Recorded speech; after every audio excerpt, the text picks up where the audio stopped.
There's a guy on Twitter, I guess named Joe Cronin. And he's got a cool way of talking in the microphone. You suck Joe Cronin's dick, fucking faggot. And or some various version of that. You're listening to The Joe Cronin Show. Don't forget to like, comment, and body slam that subscribe button. This is the epic voice guy, and I can honestly say, Joe Cronin is god awful, that is. You guys seriously listen to this guy? And now it's time for The Joe Cronin Show. And he's got a cool way of talking in the microphone.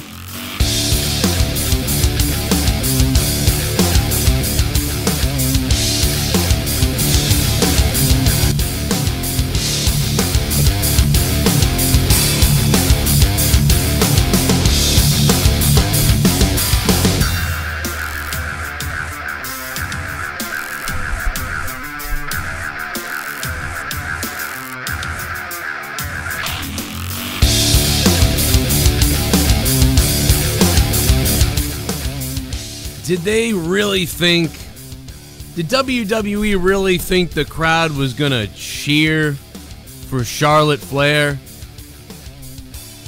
Was that something that really went on in their minds? Or did they just don't care? I'm going to assume, I guess, they just don't care.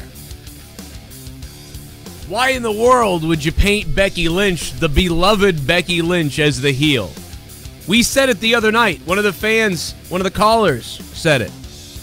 Becky didn't go heel. She went real. Now, maybe that's something a different wrestler said at one point, and I don't remember that. But why wouldn't you go with that? The fact of the matter is, I didn't go heel. I went real. And I'm going to go real hard on your ass, Charlotte. That'd be fucking what I would say, man. But you know what? It is what it is. Whatever, I guess. The New Day wins the titles tonight in the main event of SmackDown. What's up to everybody? The New Day wins the titles tonight. Good main event match. Pretty good main event match. The Bludgeon Brothers, obviously there is believed to be an injury with Rowan, so that would explain why they took the belts off. The Bludgeon Brothers, unless there's a report out there somewhere that's saying otherwise. I thought SmackDown was pretty decent tonight. They sort of continued a lot of stories the right way. Things kind of mostly made sense to me. I think I found more value in the overall amount of the show that I watched tonight. I'm going to play your donations live in a few minutes. If you guys want to support what I do here on the show tonight, the link for Twitch alerts and Streamlabs is down below in the description box of this video. You might have to expand it on your phone or your tablet, and you can donate using that link. All the way at the bottom are all the donation amounts. They're all listed down below. If you guys want to drop a big one, drop a different one, drop whatever. And in the comments, there's a $sign for super chatting. You can do that as well. If you don't want to do the PayPal Twitch alerts, that's fine. I will probably announce this one more time during the show. But anyway, yeah, I believe Rowan is hurt. I think that Rowan might even need surgery. He was evaluated yesterday, I believe. So he was evaluated the other day. So we don't, at least I haven't read what the injury is. Somebody else might know. When I bring Jake in a minute, he may know. But either way, it was pretty ballsy to go out there and be like, listen, we got to put somebody over, man, because we're not going to be here, you know? And judging on the fact that New Day did what they did tonight, the way Rowan moved around tonight would make me think that he's all right, but it may be one of those tears that could last anywhere from 6 to 18 weeks or more, and it may be one of those situations where he can kind of do things, but if he were to try to lift a body up over his head or a body up high, you know, it could rip or it would be extremely painful. I don't know yet what the injury is. So it's probably some minor, medium injury that is enough for them to have to drop the belts. So I like the fact that they really put over New Day to move the belts over there. Although the other way to do it could have been cheap way, which would maybe they get stripped of the belts somehow, but that would be you know, that wouldn't be as fun for us. So instead we got a great match, so I really appreciate that. We're going to go through SmackDown from the beginning to the end. We're going to take the phone calls, 339-226-6610. His bicep is torn, says Ralph in the chat. So yeah, baby, you might know, man. Hey, my Raw review got a little wild last night, so I apologize to anybody who was, you know, just a little too crazy for me. You know, some people might have thought, and if it was, then I apologize. I tried to give you my review while at the same time possibly entertaining you more than that pile of shit show did. Jake, what's up, bro? Yeah, that is true. Whoever said that in the chat, his bicep is torn. He has the similar injury to Dean Ambrose had. Oh, he's going to go under the knife Thursday, I believe they said, in Birmingham, Alabama. Same doctor that, you know, everybody goes to out there. I forget his name. Oh, Dr. Andrews? Dr. Andrews? Yeah. So he's going to Birmingham. He's just Birmingham, I believe Dr. Andrews is there. Or yeah. St. Louis, maybe I'm wrong. He was at Birmingham for quite some time. So, but yeah, he agreed, I guess, strong bastard, to go through with the match tonight. That's why, if you noticed, he did very few spots, and anything he did was not really extensive with that arm. Right. So he avoided taking hits and landing on that side, but he agreed to go through with the match to drop the belts rather than have them be relinquished. So hey, man, that's badass. That's tough on him for a character. That's a real badass characteristic. You know, he's like, what's pain to keep up the hard work? Because they have worked hard to, you know, get the tag titles over and to, you know, continue looking dominant. So they didn't go out in weak fashion for sure. You know, they got their asses kicked legitimately in a no DQ match, and it wasn't an all-out beating. I mean, they were close, so they don't look weak. And the belts look great. Kind of keeps the feud fresh when they come back. I just feel bad for Luke Harper. Yeah, Luke Harper always screwed. He's always at the mercy of somebody else's injury, it feels like. Or he only had his own once, I think. Bray gets injured, you know, and then they had that issue, so the Wyatt family had to cool down for a bit. Then they split up the Wyatt family. Then when him and Eric Rowan originally were a tag team, when they got back together, Eric got injured. Then Luke got injured. Now it's, again, Eric gets injured. Like, it's just never ending. Dude, so unfortunate, but it was a good tag team match. Not a bad SmackDown overall. Not great, but there were some good moments. I enjoyed the SmackDown. Obviously, to me, SmackDown didn't have the shock factor that Raw had last night, but it had an overall show vibe that was better to me than Raw, certainly. To me, they're definitely focused on going forward. They're looking towards the paper. Yeah, I mean, like everybody that I saw, like, I can't believe the amount of people that were just like, Raw was so good. What do you mean it was good? No, it wasn't. It ended maybe good to you. Like, what the fuck? Dude, the amount of spin, I'm not trying to rain on anybody's parade, guys. I'm not trying to rain on the parade. I like WWE. That's why I'm here talking about it. I'm frustrated with it, especially the last 5 years. But I'm not trying to rain on anybody's parade, but all the articles today were, you know, Raw has highest ratings since April. And I got emails from people and stuff like saying, see, Joe, Raw got the highest rating since April, dude. Things are on the upswing. You're a fucking idiot. Like, since April. So, since WrestleMania after Raw? So, you're telling me that the #1 pay-per-view of the year, WrestleMania, that Raw was the last time the ratings were this high.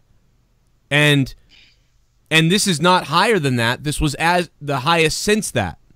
Well, duh.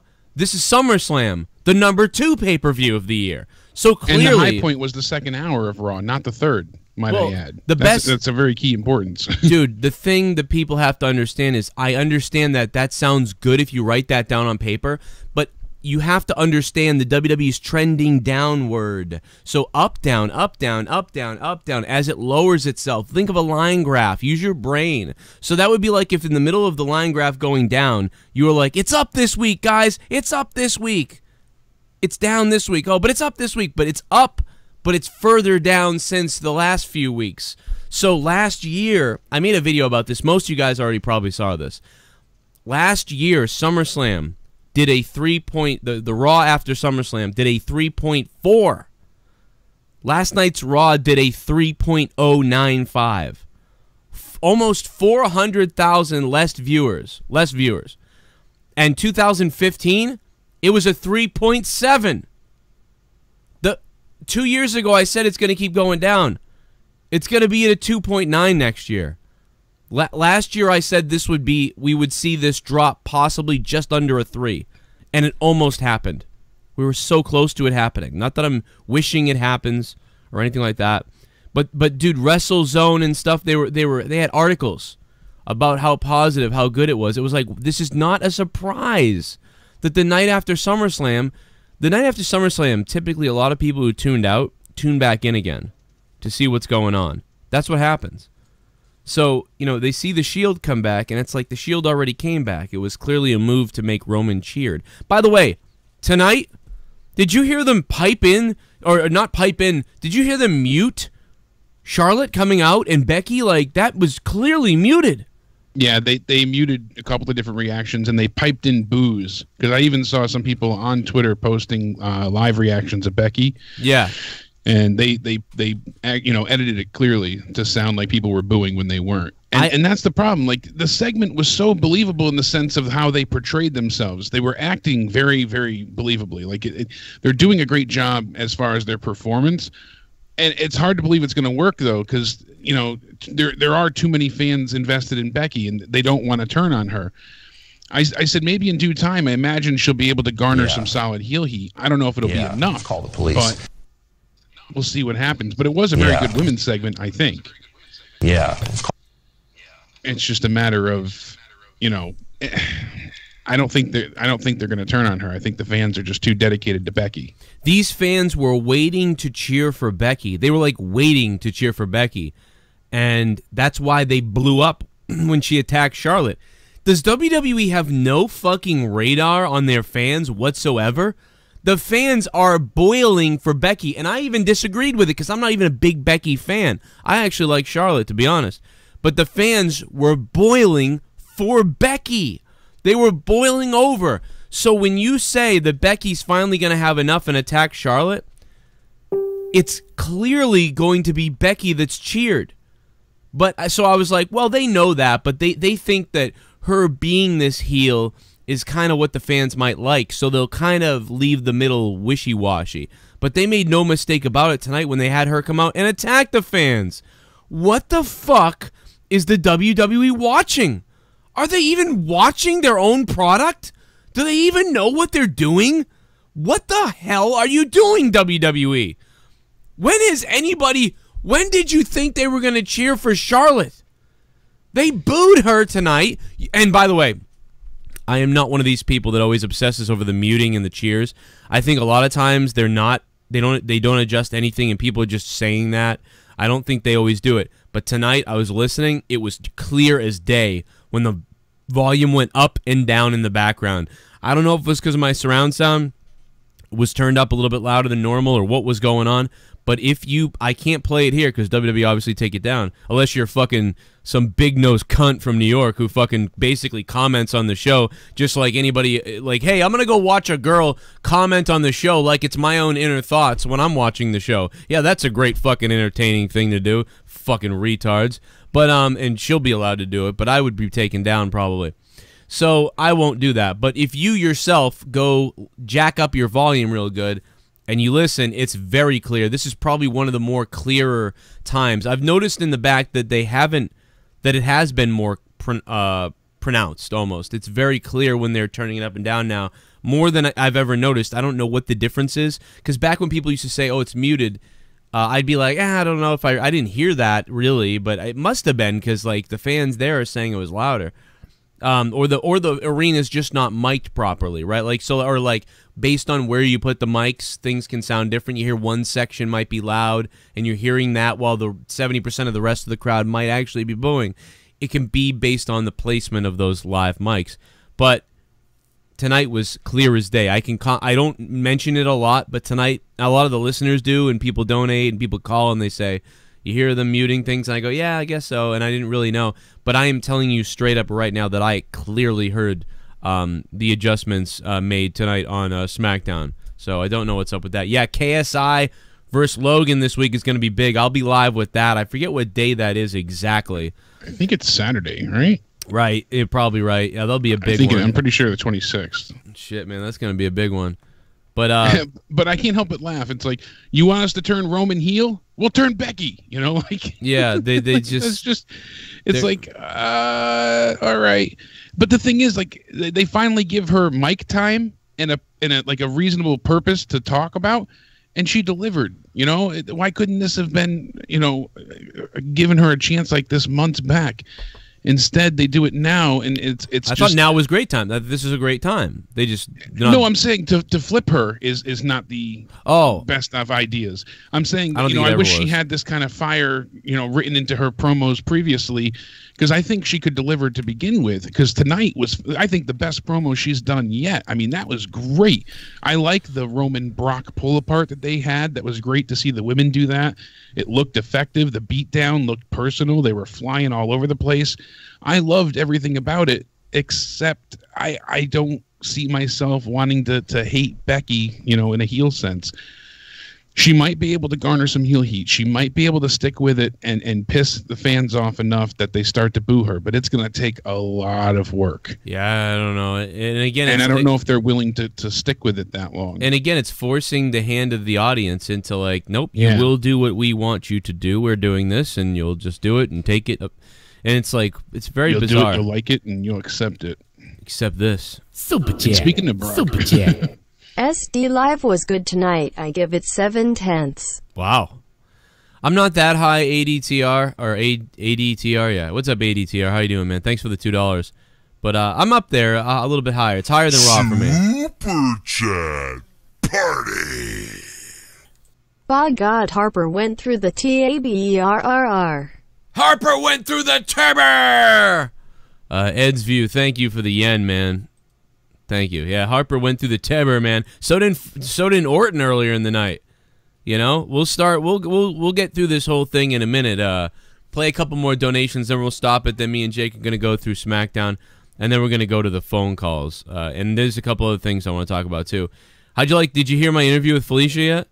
I did listen to the whole thing in the car. It was excellent. Weird, huh? When that guy told the fans to suck it, I was losing it. That was funny, but I didn't I got everyone's addresses, Mon. I got everyone's fucking addresses, Mon. You don't get to talk. Didn't realize Becky could get hotter. Straight fire, but damn, heel Becky has me touching myself. Oh. Big time hashtag last kicker. She's smiling hot. Face throwing kisses. Didn't really love the break apart thing. I thought they were I thought they should have been beating each other a little more, but it was still good. Finn Balor forever. Thank you for the $5 super chat, Finn, man. Love you, bro. You got more donations and super chats coming in. You guys fund the show, so have fun with it if you want tonight. You guys are the ones that keep me doing this on YouTube. Otherwise, I'd be the fuck out of here. So thank you for being here. I love all you guys. And, yeah, Felicia got fellatioed in fucking Brooklyn the other night. Sucks she got thrown out for nothingness, for standing up, you know? She wasn't even being vile or... Yeah, she got thrown out for being excited. Yeah. Now, the guy was... Since when can't you stand up? The guy was kind of egging on the security, so I sort of see why that happened. But, yeah, she really was... Yeah, but before that, does security have to even approach them because she's standing? I don't get it, yeah. Yeah, that sucks.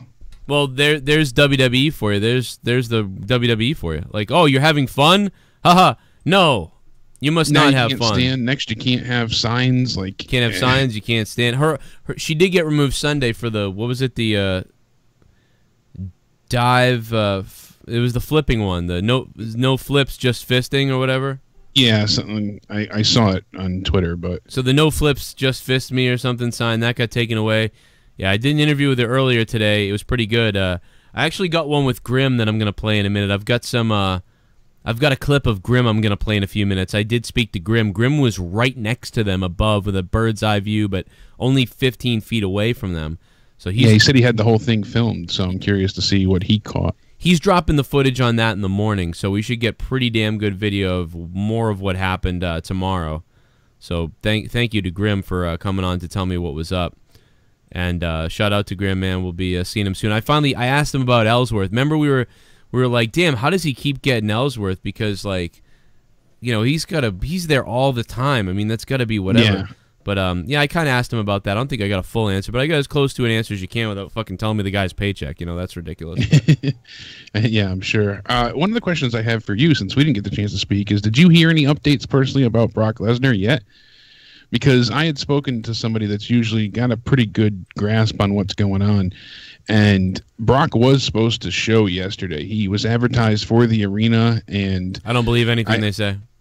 You know, it was agreed that he was no longer showing up, so... I think they changed it without notifying the arena. Well, I think that that's part of WWE knew he wasn't going to show up. It wasn't like he did a full no-show, but they didn't alert the arena or anything to let them know, like change the card or take him off the listing. Because I guess, you know, they do those like flyers that are handed out there, like the promo for the night. You know, what do you call it? The books you get, you know? Yeah, I mean, you know, there's going to be people. By the way, it's still funny to me, the Grimm's Toy Show. I saw a guy in the front row with the GTS logo and the swoosh.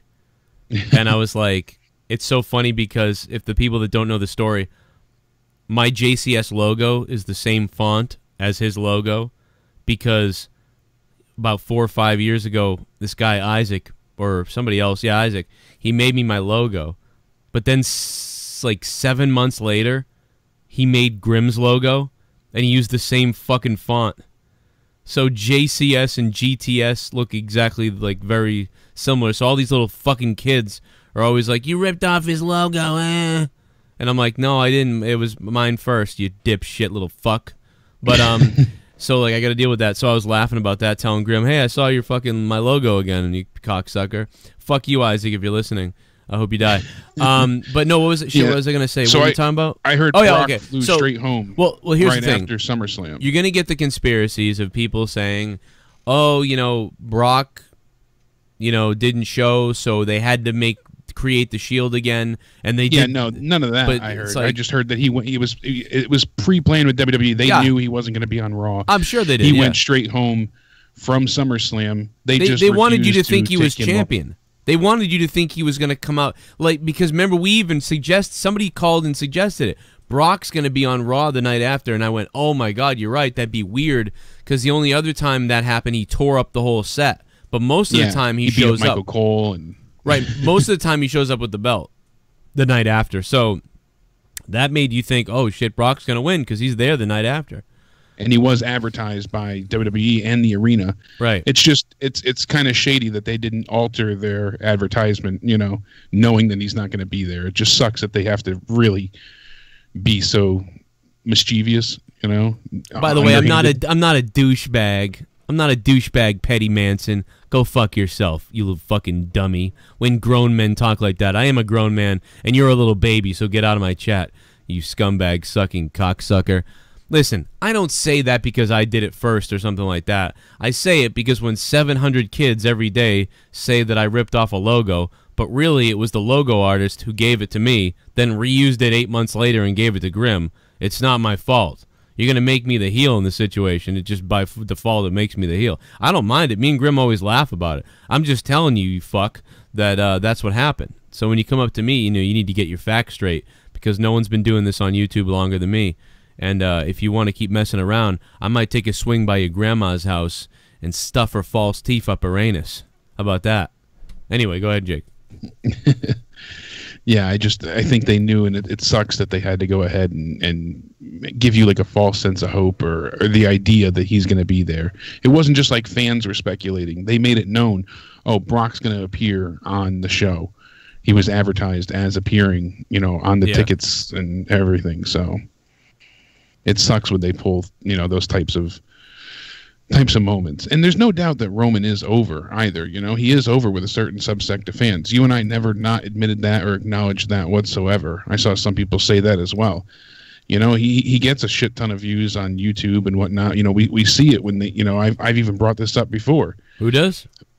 Roman Reigns. Oh, Roman, you know? Yeah. Yeah, I mean, he's obviously controversial for a reason and whatnot. And I especially, I want to like him. It's not the same, some girl, I mean, every girl clicks on it 15 times probably. Because, I mean, right away you see his, you know, I've said this weeks back on the show, you know, his segments get millions of views on the YouTube uploads right after Raw versus, you know, Ronda Rousey, I think, is the only one to top him, really. Even Brock doesn't pull as much anymore. And, you know, Jacob just let us know that WWE has breaking news that at the Super Showdown, the Shield will be there. They'll be in action in October at the Australia Super Showdown show. So October 6th, we'll see the Shield in action. So, you know, you're definitely not getting, as we said, any type of Dean heel turn, at least for a couple months. Yeah, probably not. I just so uninvested in Raw, man. I couldn't care less. Anyway. SmackDown, man. Let's start off with the beat. Let's try to roll through it quick, and then we'll get into the donations and calls. Yeah, it starts right off. We get the Miz coming out, basically saying that he's going to retire, trying to pull that ploy, you know, teasing as to what Daniel did a few years back, you know, being forced to retire. They went ahead and I said it on Twitter too. You know, anytime you have a problem, you add in a Bella, and that's just what they're doing here. As soon as I saw her come out, you know, and I was like, oh, Bree's here, I kind of lost interest in it. The mixed tag doesn't really do much for me personally. I like Maurice, no doubt, but you know, I made a joke saying Brian's got the right idea. You can't lose with a Bella in your corner. Ask Cena. You know, we as the fans might lose, but they might lose. I don't know. I could see Brie losing with him. But we go ahead and, you know, Brie comes out. She has tries to get to Maurice. Maurice gets you know, pushed out of the ring by Brian. He's trying to protect her, and Maurice you know, runs away with a tail between her legs kind of scenario.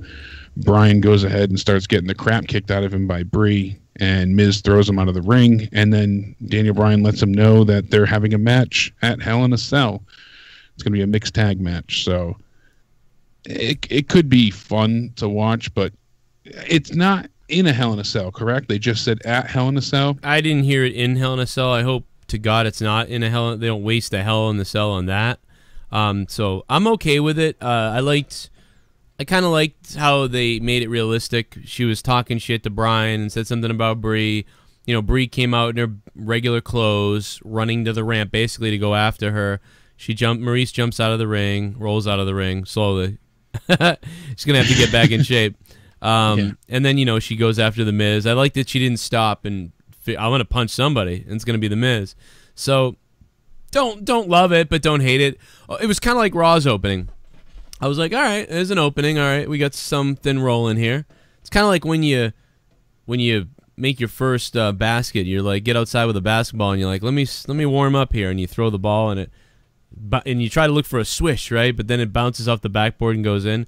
You're like, all right, it's a start. Let's keep going. That's kind of how it was. So I'll take it. 5 out of 10 opening for me. Kind of like the idea of the match. It makes sense. And I would do it, even though maybe you're like, no, it should be Daniel and just the Miz. But, you know, she involved herself, so now Brie's involving herself. And, you know, if they have this situation, then Daniel and Brie can win and move on from there.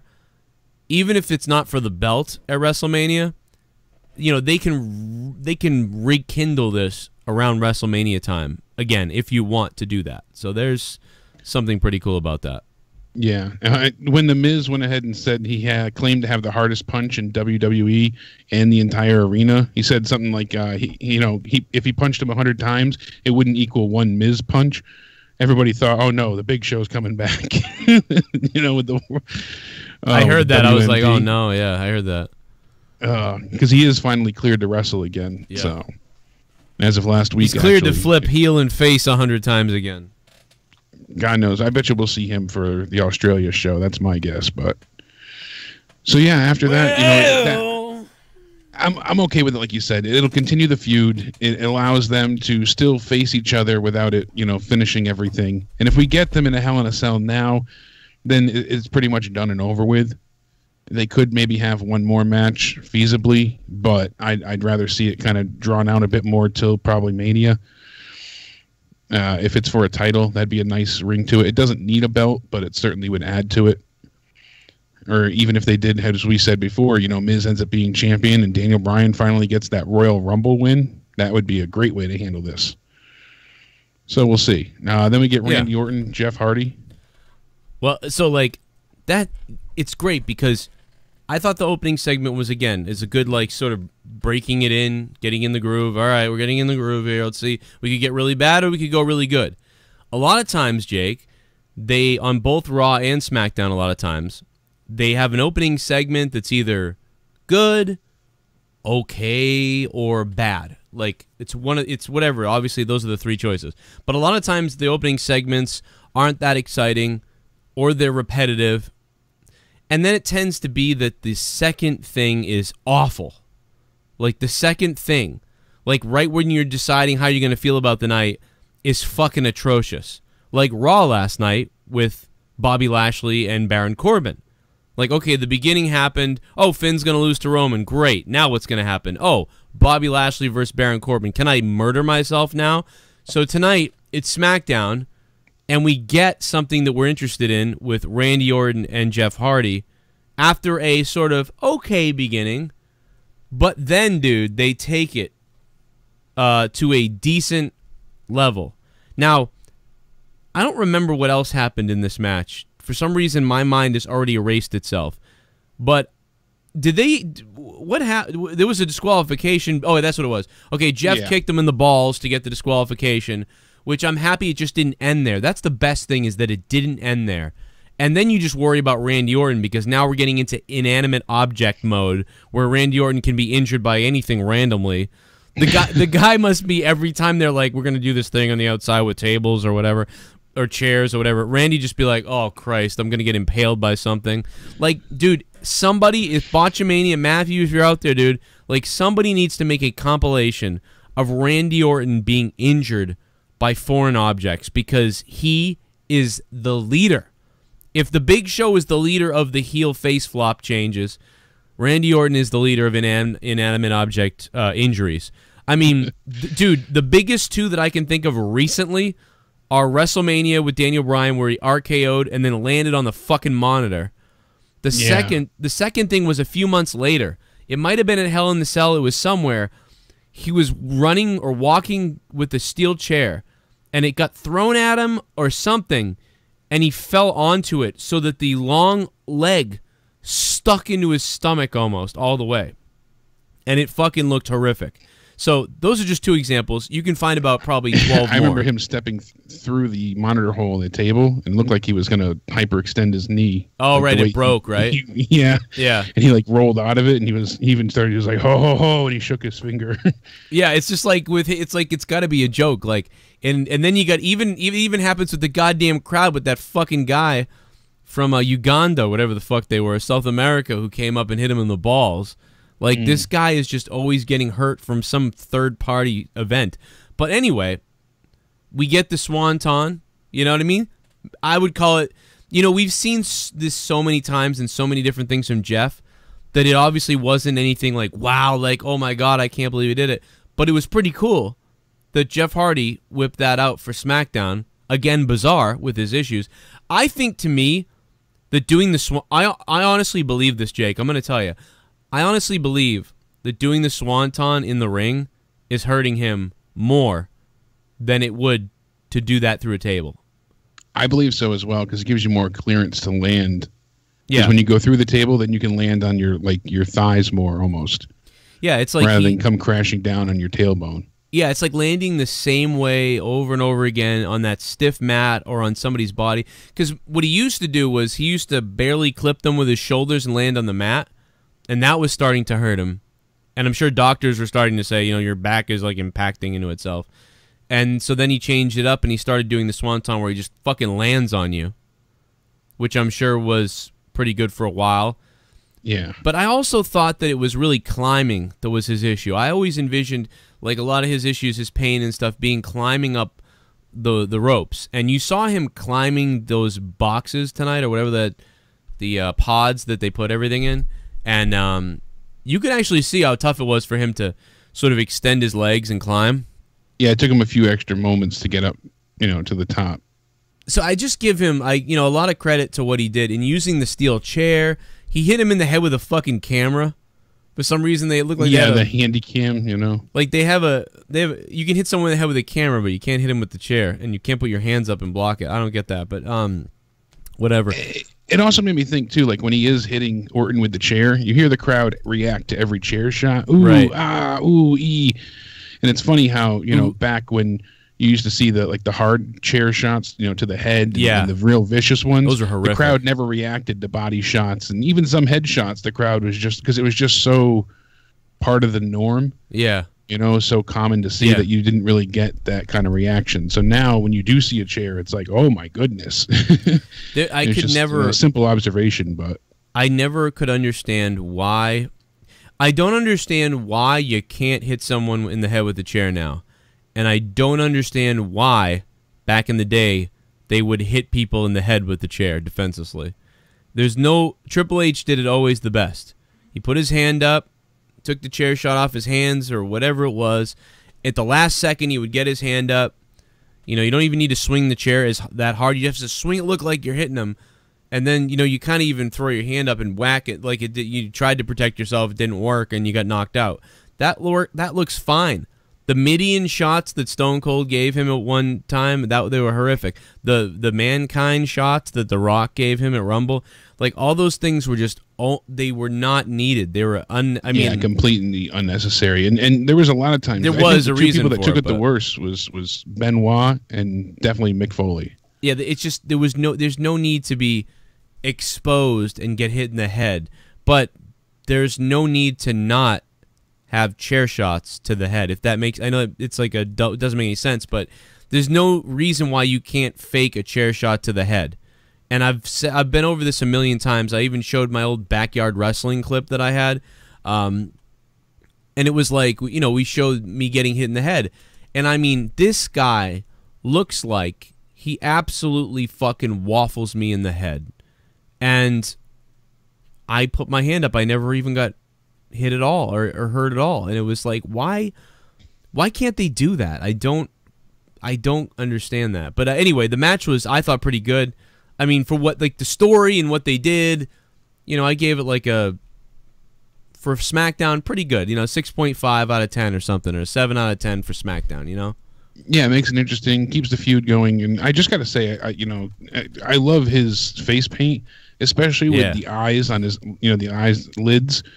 So every time his eyes are closed, you know, his eyes are still look open. Yeah, I've said it before, but that's just such a you know, intricate touch to his makeup. I love it, and especially tonight when he's trying to look sadistic. You know, he's got his eyes closed and he's smiling. So his eyes still look open, but he's got this creepy smile, and then his eyes flicker open, and he just looks, you know, demented at that point. One of the things I always laugh about Jeff, too, is when he, you know, gets to the ring after his music's still on, and he starts clapping, like, to the beat, but he's also, like, thanking the audience for the reaction.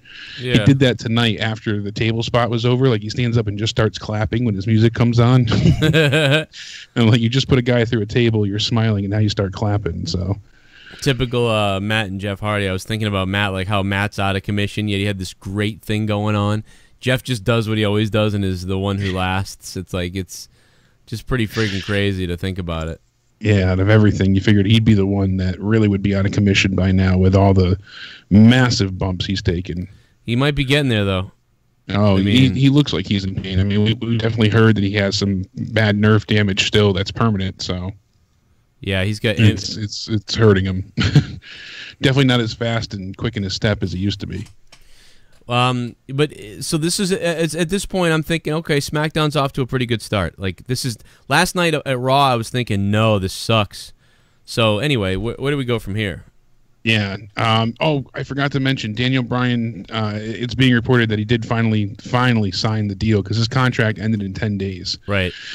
He re-signed it yesterday. That's why they started putting out advertisements for him being at the Australia Super Show and things going, you know, past the October date. So his lawyer finally read the whole thing.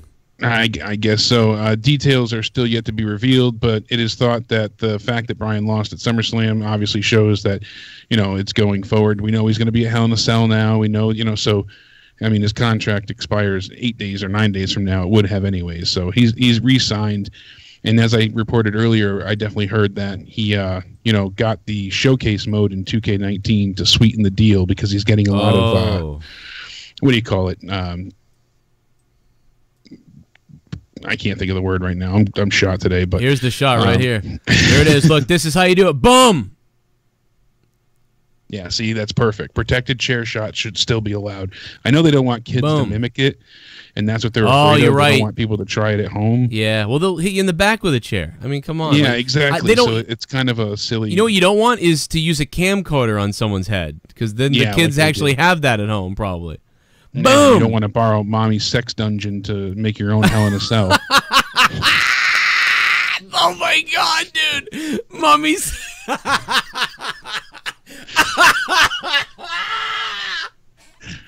Oh my God! Every once in a while, mommy's sex cage. Every once in a while you fucking whip something out. They don't want to borrow Mummy's sex dungeon. Yeah, under the bed she's got like a handheld camera and lube and all this stuff. Oh my god, dude, are you kidding me? We can fight each other with lightsabers. Oh my god. By the way, the weirdest thing about this, speaking of camcorders, if you look at this date, 2000, this is not 2000, this is actually 2003. But this fucking camera date on this camera would never work right. So this thing thinks it's 2000. It would reset every time you put the battery back in. You know, and it wasn't simple to change. You know, you had to go through like 15 menus, no matter which one it was. I found out the other day what tag match it was. I think that I was in with against Kofi Kingston before he went to WWE, and I got the guy looking through their archives. I guess it might be on their website, believe it or not. This fuck back then had the website archives up, so he's looking for it for me. Because I was like, dude, can you get me the tag match I was in with Kofi Kingston? Because I get hit outside the ring in that one with a chair, I believe. And so that could show that chair shot. But that'd be really cool to get that. I would love to see that. That'd be just funny to watch that. Boom! See? Protected chair shots. And it looks brutal, too. It looks like I get knocked out. Boom! And in the video, too, it's like, you hear the chair like it's great. Come on, WWE. You can do it. You can do it. If Joe Cronin did it, you can do it. Come on, man. You can do it, WWE. Unprotected. It's just, I don't know. It's just a little thing with me. But anyway, good night so far. Yeah, not bad. What are we on to now? Things are going well. They really gave Orton, an ass whooping. And I was kind of surprised that Jeff did get a chance to kick his ass, but then again, they did it in such a way with the DQ finish that it looked believable. It didn't just like, oh, he suddenly got his second wind and came back. Then we got the backstage segment, which was a little cringy with the bar and the Good Brothers, the club. That was a bit of a miss. That wasn't great. Wait, what was it again? It was with the bar and the club. Oh, right. Yeah, I watched that and went, I think this is supposed to be funny because he's got goofy glasses on. But exactly. All I could think about was, like, that dude fucking Nia Jax. That's all I could, the whole time they were talking. I was the same thought. I was just like, well, is Nia Jax, like, I was thinking of how he would, like, bend her over, how she could sit on his face. Like, that's all I was thinking about during that whole backstage segment. Never without the thought of him being with Nia. Oh my god, dude. Stop tweeting about it, you sickos. Welcome back, Ryan Ward Creative. Tonight had matches and story progression that kept me tuned in for the entire 2 hours. That is all us fans can ask for. Wasn't an incredible show, just a standard Smackdown live that did its job. Hashtag who's your daddy? The Goon. Who's your daddy? Thank you, Goon. I appreciate that. Yeah, I mean, that's the thing. I think tonight's show should have been a lot better, too. I don't think it was that great, but it was certainly more... This was more honorable than Raw by far. Andres Rivera, what's up, man? Thanks for subbing to the channel. Hope you guys can subscribe down below. Hit that red sub button. Don't miss out on all my live videos. Fuck yeah, I got everyone's addresses, man! I got everyone's fucking addresses, man! This feud between Samoa Joe and AJ Styles is on fire. Can't wait for the Best Crowd Toronto next week. Also, EJ Colin, you freaking retarded troll.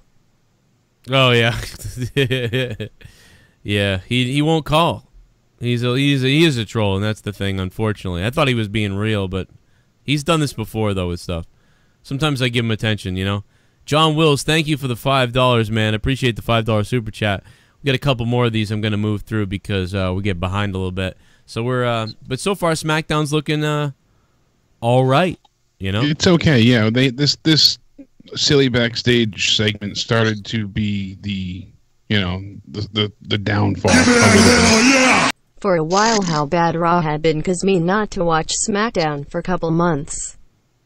That's how bad the WWE TV been. Gives me a bad taste in my mouth. How are you feeling, Jake? Hi, Joe. Casey, hi, and real quick, problem 2, Casey, is Raw's ratings drop or have problems. Well, then SmackDown has problems. And you got people who tuned into Raw last night like, ooh, the Shield, and they tuned into SmackDown. They're like, nothing much happened here, and then they turned it off. So you have people the opposite mindset of me and Jake and other people. Steven, which is no problem. It's just like you can see how there's just such a disconnect. Steven's Vlogs, thanks for subbing to the channel. What's up, man? The JCS logo since 2013. I trolled the shit out of him.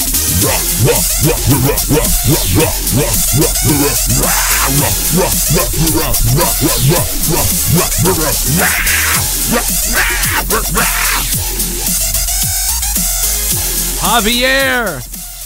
The reason Raw had more shock factor than SmackDown is because shock factor is out the window, man. Also, Becky will be the reverse Roman will try for 4 years to get the fans to hate Becky, but it just won't work and the fans will still love Becky. Oh my god.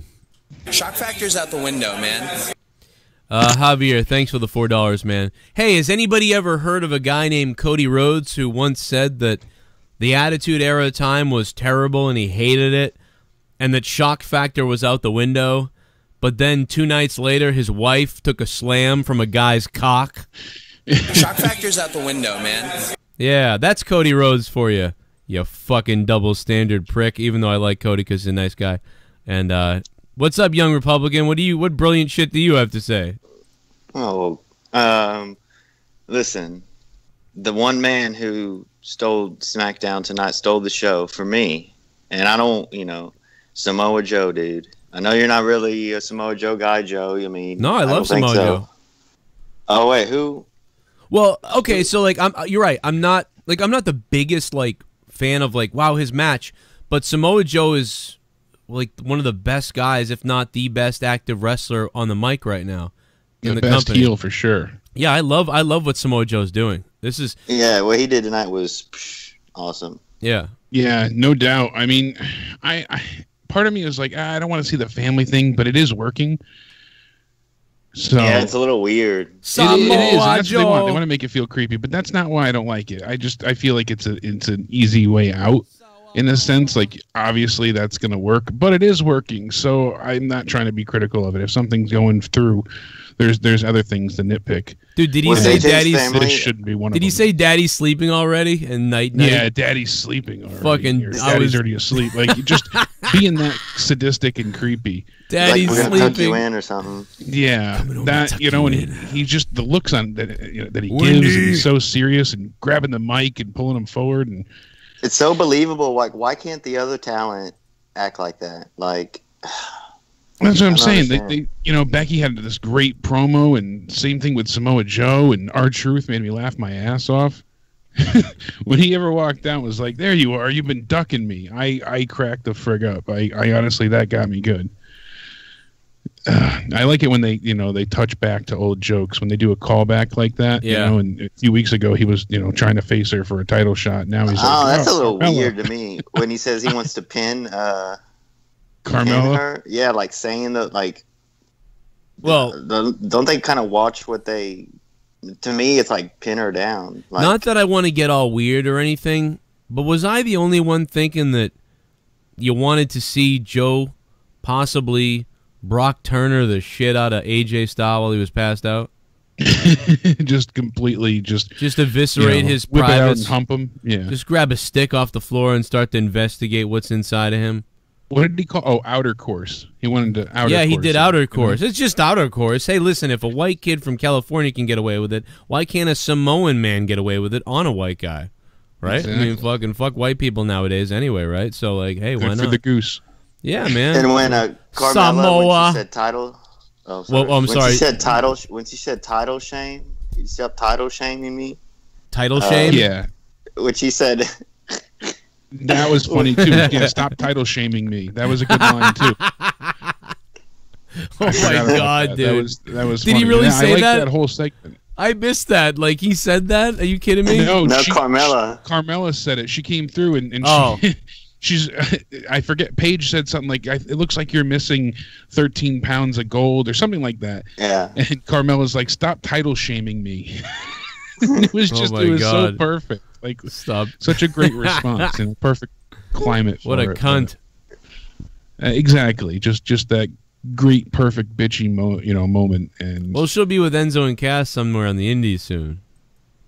No, I don't think. I really don't think so. I'm kidding. I think she'll dripping out the Blumpkin cunt pussy juice. Yeah. Young. Anything else, Young? That's all. I just had a Samoa Joe. He was a man tonight. Hey, man, he was a beast tonight. I like that. I mean, it reminded me of like those old segments they used to do. Remember on the side stages at the old shows where the Warrior's head would bleed with Papa Shango, or Macho Man would attack somebody, or those type of things. It was very reminiscent of that sort of style, which was in a PG time, and I think they kept it fairly PG with this.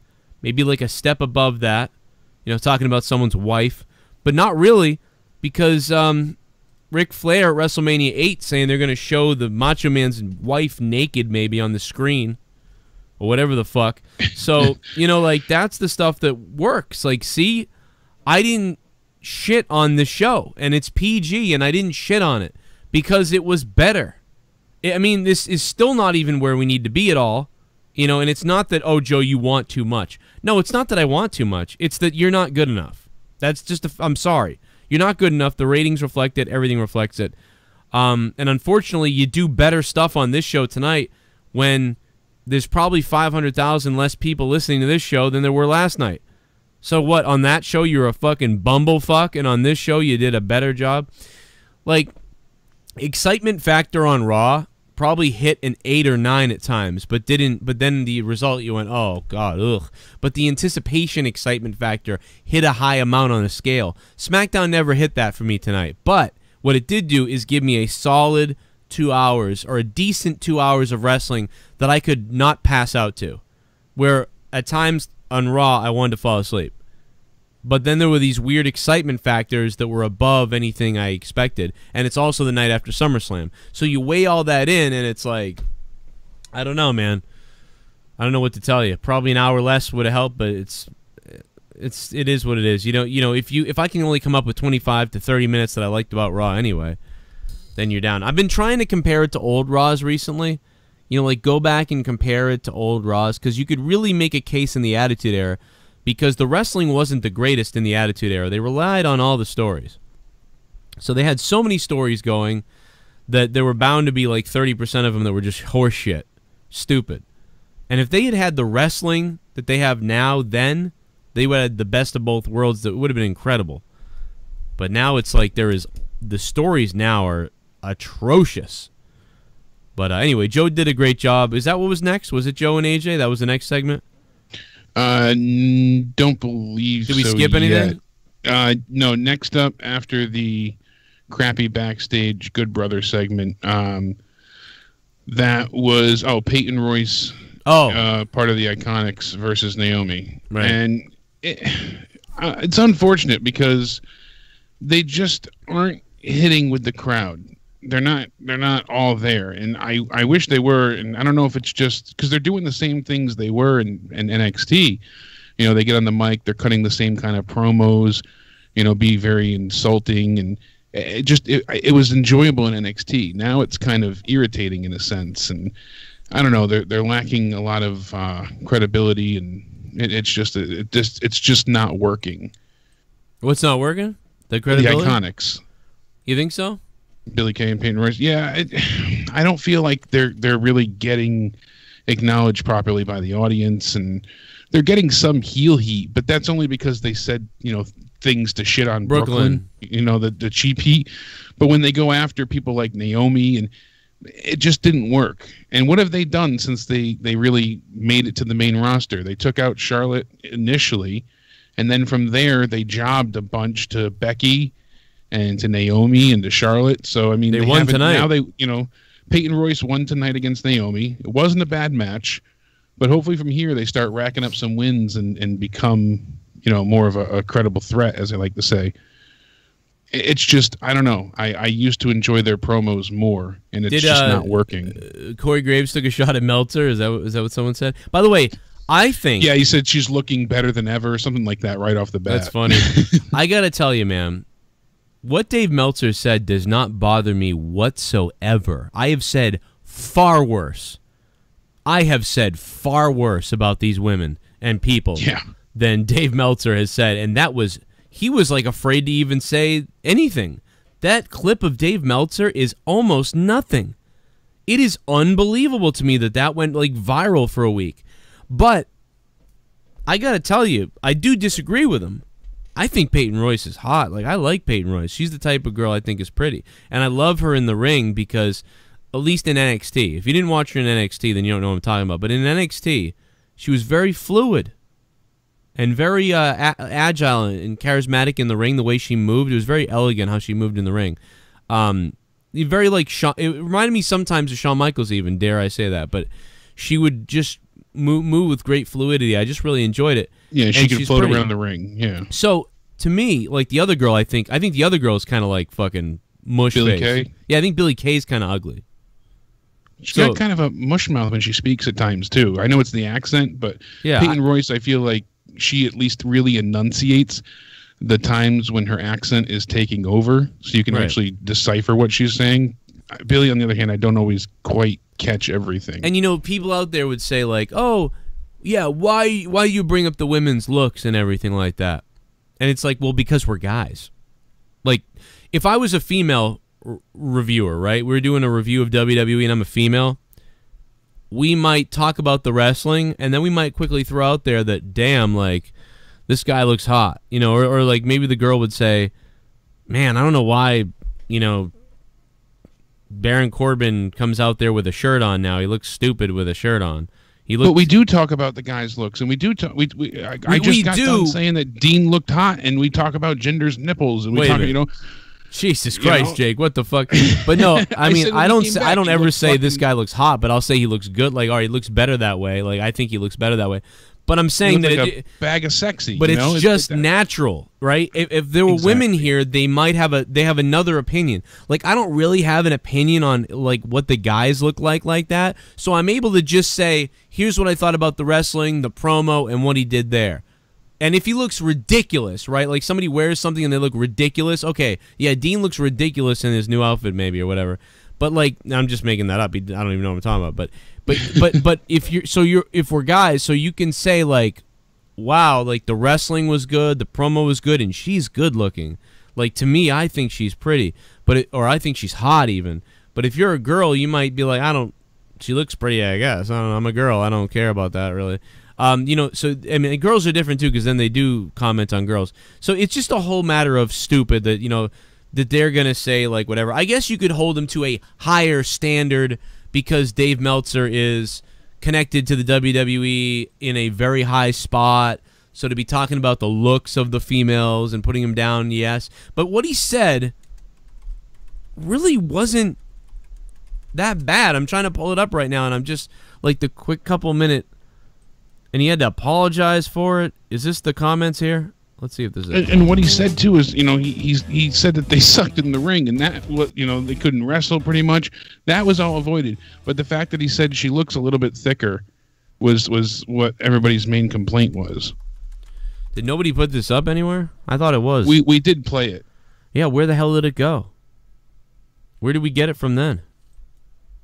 Because it was really it's interesting to listen to because it's just so fucking. Get into my initial thoughts on the Peyton unity. Oh, this is fucking somebody ripped off Don and Tony and put it on YouTube. But my whole point is we've always addressed people's looks and their attires. You know, that's how we brought up the whole Jinder's juice thing because we noticed the acne and you know the stuff like that. That's just the first thing that came to mind. But you know, when Dean debuted, we noticed he looked different. I said I'd kill to look like him. You know, he's improved greatly. Point being, though, is you should be able to talk about people's looks. I can understand if he was being like hypercritical and really going, you know, digging into her and calling her a whore because of it, or then they'd have some flack for it. But for him saying that she looked a bit thicker, and he was hesitant to say it too, and he wanted to say it. Oh, I don't think she's ugly by any means, like the way he said it. He just said like, if Dave Meltzer said like you know, I just can't believe that they'd put her out there. By the way, where has all this outrage been over Kevin the fuck Owens? People have been shitting all over Kevin Owens. Fat fuck, lazy, out of shape. He would never have been a wrestler then. Jim Cornette calling him a big fat lazy ass. Other people calling him a lazy ass. Multiple people over and over again fat shaming the fuck out of Kevin Owens. Left and right, people in the media, people all over the place talking about he's fat, he's overweight, he don't look good. Nobody says a goddamn fucking thing really about it. And Dave Meltzer barely even says anything whatsoever. It's almost unbelievable. When you hear the clip, you can't believe it. People were giving Owen shit because he had to pull down his shirt on Sunday so his stomach didn't stick out after or before one of the moves. And I'm like, you're still attacking him over, you know, certain things. It's like everybody lines up or gets into, you know, position for things. The fact that he pulled down his shirt, you're picking on him? Come on. Right. And that's what happens. You're on fucking TV. People do it to me.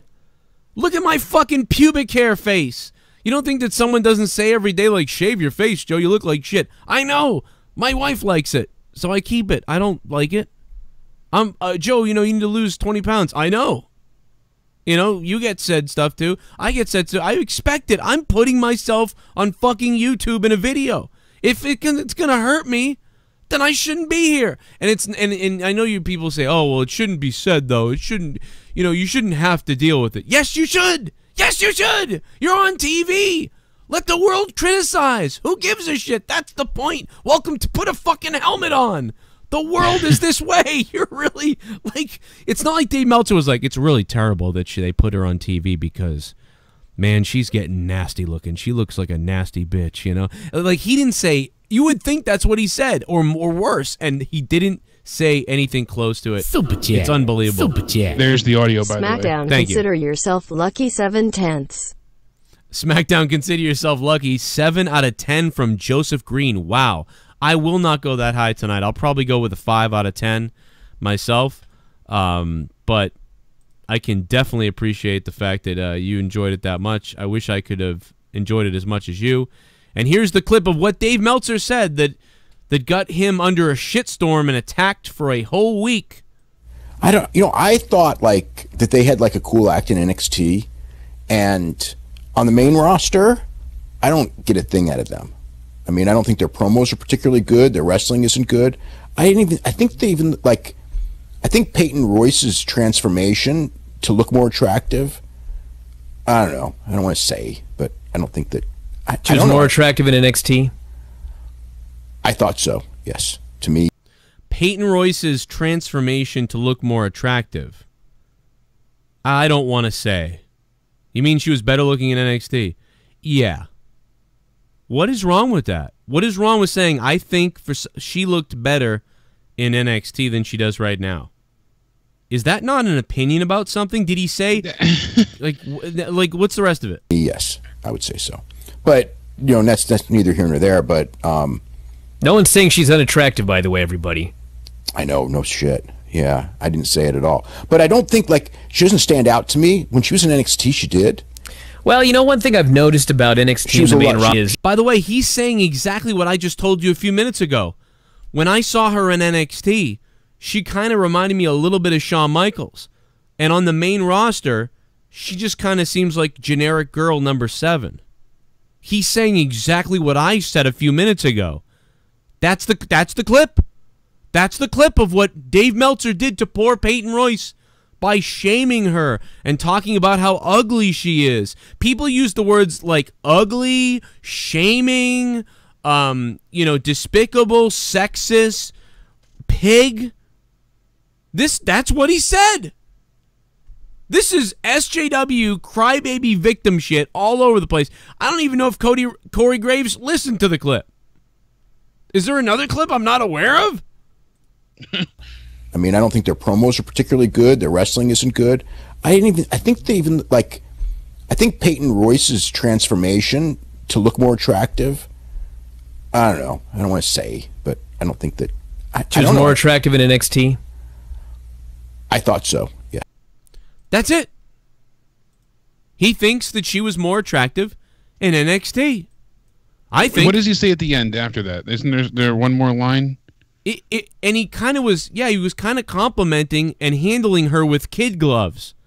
He's handling this fucking girl with kid gloves, and there had to be a big Twitter blow up of Peyton Royce, like, it's okay, like, blah, blah, blah. And everybody fucking flipping out that Dave Meltzer's some kind of evil troll gnome that he's living at the top. Her and...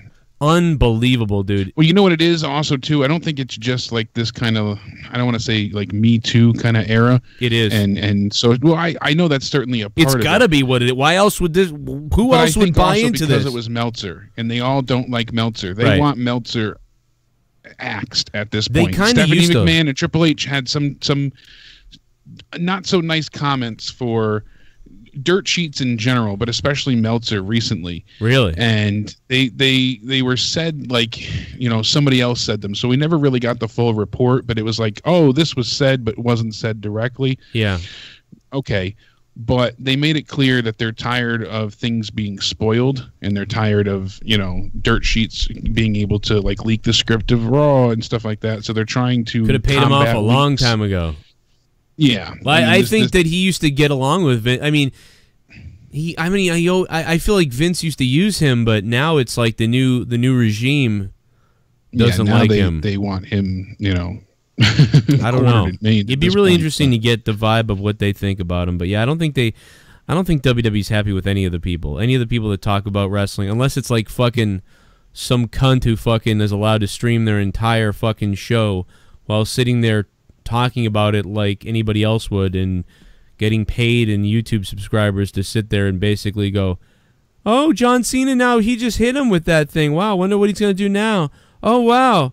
Whoa, F you. Oh, he did the F5 or the FU. Wow. Wow, I didn't see that coming. This has been pretty cool, guys. Okay, now what? Fucking idiot.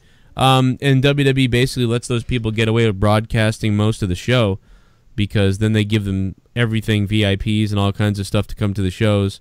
And they don't want you talking bad about the company. Thus why, they tried to get me involved in their thing.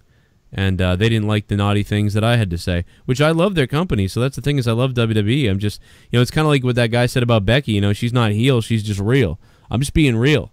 I'm just being as real as I can be. It doesn't mean I'm better than anybody else. I'm just being as real as I can be. If I don't, if you don't like it, I'm sorry, that's my gimmick. That's my show, is I'm going to try to give you my honest opinion. Doesn't mean it's the right opinion 100%. I'm not saying I'm right about everything. I'm just saying I'm going to be real about everything in my own head, almost. I mean, sometimes, as real as I can be. I'm sure there's some times where I fuck up or I say something and I don't quite nail it the way I wanted to, or I contradict myself maybe. But, that's not what I want to be doing. But there's Dave Meltzer, man, basically having to cry like a dog, bark like a dog to get back in the fucking house. Over comments that we have said way more harsh stuff about Dana Brooke, and not on purpose either, because I think Dana Brooke is sweet. She worked really hard, but something about her look did change when she came from NXT to WWE. Now I know she got sick too, or had an injury. There may be something going on there that I'm not aware of, so I've tried to be careful with that. But people have said far worse about Dana Brooke, Nia Jax, and Kevin Owens. Kevin Owens, Nia Jax, and Dana Brooke have all been bashed for their looks way more than what Dave Meltzer just said. I found one of the articles. I'm trying to find the other one, but Stephanie McMahon, JBL, Michael Cole do their best to squash spoilers, and it started recently, especially with the Mae Young Classic. Yeah. JJ Williams was there, and they were told not to post finishes anymore by someone who works directly for WWE. And he says, further details, I was approached and specifically told by staff that I would have to leave for posting finishes to matches. I asked if this is the new rule for everyone. I was told, no, it's a rule just for me because I work for a dirt sheet. I was also told that if any other fan, they wouldn't care, but simply because the Wrestling Observer endorses me as their reliable person on site, I have now been singled out and am less than a fan to WWE. At this point, I have no idea what I can and cannot post. Any photos from tonight would be a spoiler as to who advanced, so I'm not allowed to post any updates or any photos from the night. Who? The worst part, this was JJ Williams. He worked for Wrestling Observer newsletter. Wrestling Observer newsletter, okay. So, and this is from... so he was endorsed by Dave Meltzer. Right. So now he's in trouble. Yeah, and he's like, there's nothing I can do. I'm not even shocked, mostly just disappointed. And even if I'm less than a fan, I'll still be at Full Sail having a great time. you know, he'll still be supporting it, but now he's not like other people could tweet out, oh, you know, so-and-so advanced in the Mae Young Classic, but if he did it, he was being removed. And it was simply because he worked with Meltzer. And this was August 8th. And then just after that, everything came out about Meltzer's comments against Peyton Royce. So it definitely seemed like a targeted some kind of hit job on Meltzer, maybe. Yeah, that's what made me think like it was connected, and people just haven't put the pieces together yet. It didn't work out. Wow, that's some damn good work. It didn't have much effect on him, to be honest. I think it was no, but I think it's because he handled it right. I think they didn't expect him to. I don't want to say grovel, but he did work hard to make sure that it wasn't going to be a huge issue for long. He did apologize, and he did work towards, and he meant it. He seemed genuine because he sounded genuine there. He sounded terrified to say what he said. I think he knows. Meltzer's going to have to be really careful going forward. I think unfortunately, he knows this at this point, and you know, it's just because even these people don't even understand who he is. Like, there's a lot of wrestlers who grew up. Who grew up reading him. So if he says something even minorly about them, you know, they kind of go, that's what he does. They probably feel good that he commented. You know, if this was me, I would have said, well, I think he's wrong, I guess, but, you know, not a big deal. But she went into victim mode right away. So he's got to be careful, man. They're going to come after him. But they are trying to put the kibosh on spoilers in general and certain people and dirt sheets, so... Let me play a couple donations real quick, and then we'll get back to where we were in the review, and we'll take phone calls in a minute. You want to see my dick? I'll take my dick out right now. Oh, Seanzview. Entertainment. Speaking of spoilers. You want to see my dick? Do you want to see my dick? This guy's got all the dirt sheet news, baby. Yeah, probably PUBG in a few, a few minutes. We got a lot to get through here, baby. I'm coming home tonight, Wendy. I'll show you my pee-pee. Do you want to see my dick? Do you want to see my dick? If I had a genie that granted me only one wish, my wish would be Samoa Joe to be my GPS voice. 'Cause you know, fuck money and world peace bullshit. I'd rather Tommy have taste buds on his asshole. Gorilla Strong, man, what's up? Shout out to the Gorilla Strong. Hey, man, there's nothing wrong with that. What would he tell you? Turn right here. Daddy's coming home. I don't even know. That Splash. Thanks for subbing to the channel. Welcome to the Joe Cronin Show. We're talking about wrestling here all week, all the time. Tomorrow night is Out of Nowhere, our wrestling podcast recorded live in front of you guys at 11 p.m. Eastern Time, U.S., right here on this channel. So be here for that. We're going to take a lot of phone calls tomorrow. Anthony Epps, thanks for subbing to the channel. Then Thursday Night Throwdown. I talk about some stuff on Thursday Night Throwdown. And then Friday night, it's Monetize This, my big show at 11 p.m. Eastern Time, U.S. at Friday night. It's going to be one of our bigger shows. Here we go. Gallows put on those glasses and realized Nia Jax's not like most nerds and dumped her ass. He's tall, but damn, that's a tricky one to mount and hit that bushy hilltop mountain range. Oh, man. Hit that bushy hilltop mountain, not like most usernames. Thanks for the 316. and you figure, too, you know, the way they've attacked Ellsworth's chin, somebody said in the chat, and how many storylines have they had about someone's looks? I mean, they did it with bullying Nia Jax. Did anyone see the loudly crying Randy shook my hand loudly crying sign? Who's your daddy? Who's your daddy? Who's your daddy? Austin Young, thanks for the 316. Yeah, when it comes to guys or other people, fuck it. Fat shame them, make fun of them, do whatever you want. But with women, it's like, oh, no. You know, it's just come on, man. I mean, listen, I do think that you should be nicer to women. But let's not have a full-on double standard, you know, if you're going to be a psychopath, if you're going to be nuts about it. 10. It's that Blumpkin cunt pussy juice. Yeah, I got that Blumpkin.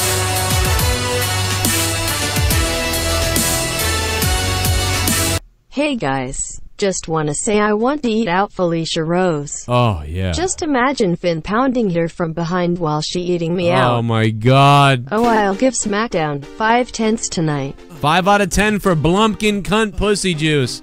Yeah, Felicia, man, thanks for being on the show earlier. She's my Facebook friend. She's not yours. She's great. She got kicked out, man. The perfect 10. Where's Ty Dillinger? We still don't know. He's injured. The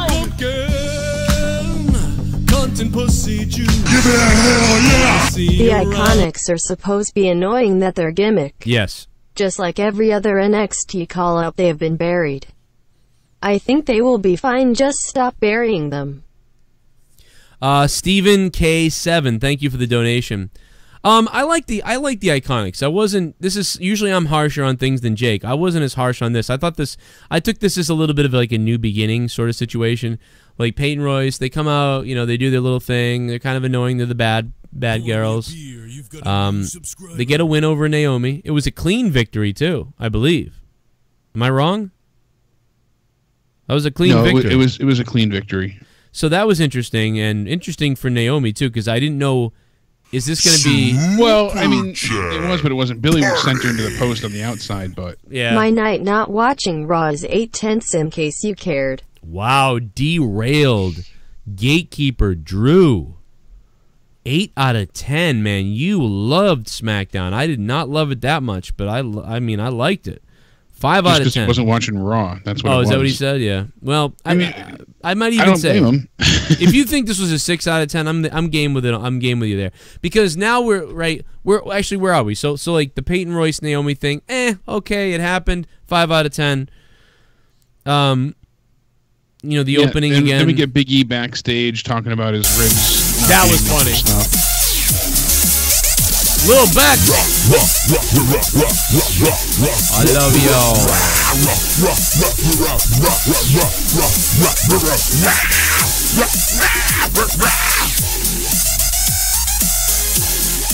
It's good. Love y'all throwing kisses. Oh, Lil Bex, what's up? Lil Bex, big tits. Thanks for the $4, Lil Bex. Appreciate that, Bex. What's up? Mwah.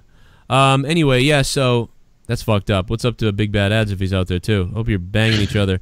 Okay, so yeah, Big E, the ribs. It was funny. He's grabbing his ribs while he's eating ribs. I mean, it's fucking retarded, but it was funny. Yeah, that was entertaining. The way they said it too. They were talking about how he likes to eat his ribs, and he's like, "No, I meant your ribs." He's like, "Yeah, I usually prefer them smoked and barbecued." You know. Becky Lynch comes out. She's, you know, very serious looking. She doesn't come out smiling or, you know, not waving to any kids and shaking any hands. She gets in the ring. She says how she, you know, deserved to be the women's champion. Charlotte stole this from her, and Charlotte deserved the beating that she got. SummerSlam wasn't about all the other stars she named, and certainly not Charlotte. And she said that she deserved to hold up the championship because she built up the SmackDown's women division, which, in a sense, I can get behind. That is a bit of truth. She criticized the fans harshly for not being behind her the whole time. She said no one started a hashtag for her when she wasn't getting, you know, chances back then. No one, you know, argued about Charlotte getting added to the match. And they also cheered when Charlotte was crowned champion. So, you know, she doesn't need anybody's, you know, cares now or sympathy. And, you know, basically said they're a useless generation. I'm sorry, bro. We lost you. What happened? I'm sorry. There was this guy on Facebook earlier that said some shit about me, right? Oh, boy. Oh, my God, dude. So he's been fucking just saying he wants my kids to die and all this stuff. Oh, lovely. So I couldn't help but tweet out his fucking picture of his fucking comments. And the fucking comments about him are just fucking killing me, dude. Oh, people I'm sorry to interrupt. Must be having this. a field day. You were in the middle of the Becky situation, and her coming out and not smiling, and it was all good, and I just happened to glimpse over at this alert, and the first comment I seen was this fucking guy's comment, and I'm losing my mind. This fucking guy, James Sheamus, or whoever the fuck he is, dude, he was like, yeah, Joe Cronin. He went in hard at you. He's like, fuck you, bitch, and your whore wife. And I'm like, Called me a cracker. I he bet called the me bitch does coke, and your kid should be ashamed. I'm like, Jesus Christ. He called me. He didn't just write one comment. If he wrote one, I might have been like, okay, it happens, I guess. But he wrote 3 comments. And then he's saying I'm a fat piece of shit. Should be on my 600-pound life, and like, should we win in on everybody? Now I expect a Dave Meltzer apology from fucking James Sheamus because of it. But and he goes, Jake DeMarco to lose some weight and fucking tell your whore wife to put down the cigarettes and all this shit. So I don't even know if that's a real. I thought it wasn't a real person at first, but I guess it really is a real person, because then I tweeted that out like, I get taken down from all these social media sites for nothing, and then this guy's out there fucking like, hope your kids die and your kids are ugly cunts and you're on crack. But then I fucking died. This is the thing that triggered me and I lost it. Was I was reading the comments about people shitting on him and I was like, whatever. And then I read this. Laughing my fucking ass off. He has a lazy eye. And I don't know why that's so fucking funny. Because a lot of people have lazy eyes. But there he is with his lazy eye. I fucking know. That fucking cracked me up. By the way, the girl he's sitting next to is hot. But anyway. Yeah, he paid her a lot. I don't know, man. I like I'm how fucking dying. Gravy got himself basically banned on Facebook temporarily for going in at him. Yeah, Gravy called him a fucking cocksucking fagger or something like that. Yeah, and he got banned on Facebook for saying it. I told him don't say that stuff. This guy wants you to say stuff back so he can ban you. But instead, everybody, if you're smart, you just report him. Because this is what the world has come to, by the way. Everybody, I'm going to report you now, and I'm going to report you, and we'll report each other. It's just become what the world is. I'm going to say something to Joe Cronin to get him so mad that he'll say something back to me, and I'll report him for that. That's what this guy's goal was to get me to say something to him so he could report me. But the joke's on him because about 700 people now have reported him. The fucking idiot. But anyway, so I just thought that was funny. Leah's sister wrote, I want to fight somebody. She gets so triggered because she's younger. It really doesn't bother me. I just thought it was funny that this guy just wrote 3 fucking things to me. He couldn't stop. He was the initial trigger. I thought he was going to go after Melly. I was like, the only person in my family left alone was the dog. I can't wait till he says, it looks like your dog's 10, so she's going to die soon. Enjoy that fucking whore. day, cunt. I hope showing her junk on YouTube. I hope all your kids cry, Joe, when your dog dies. You could have said that.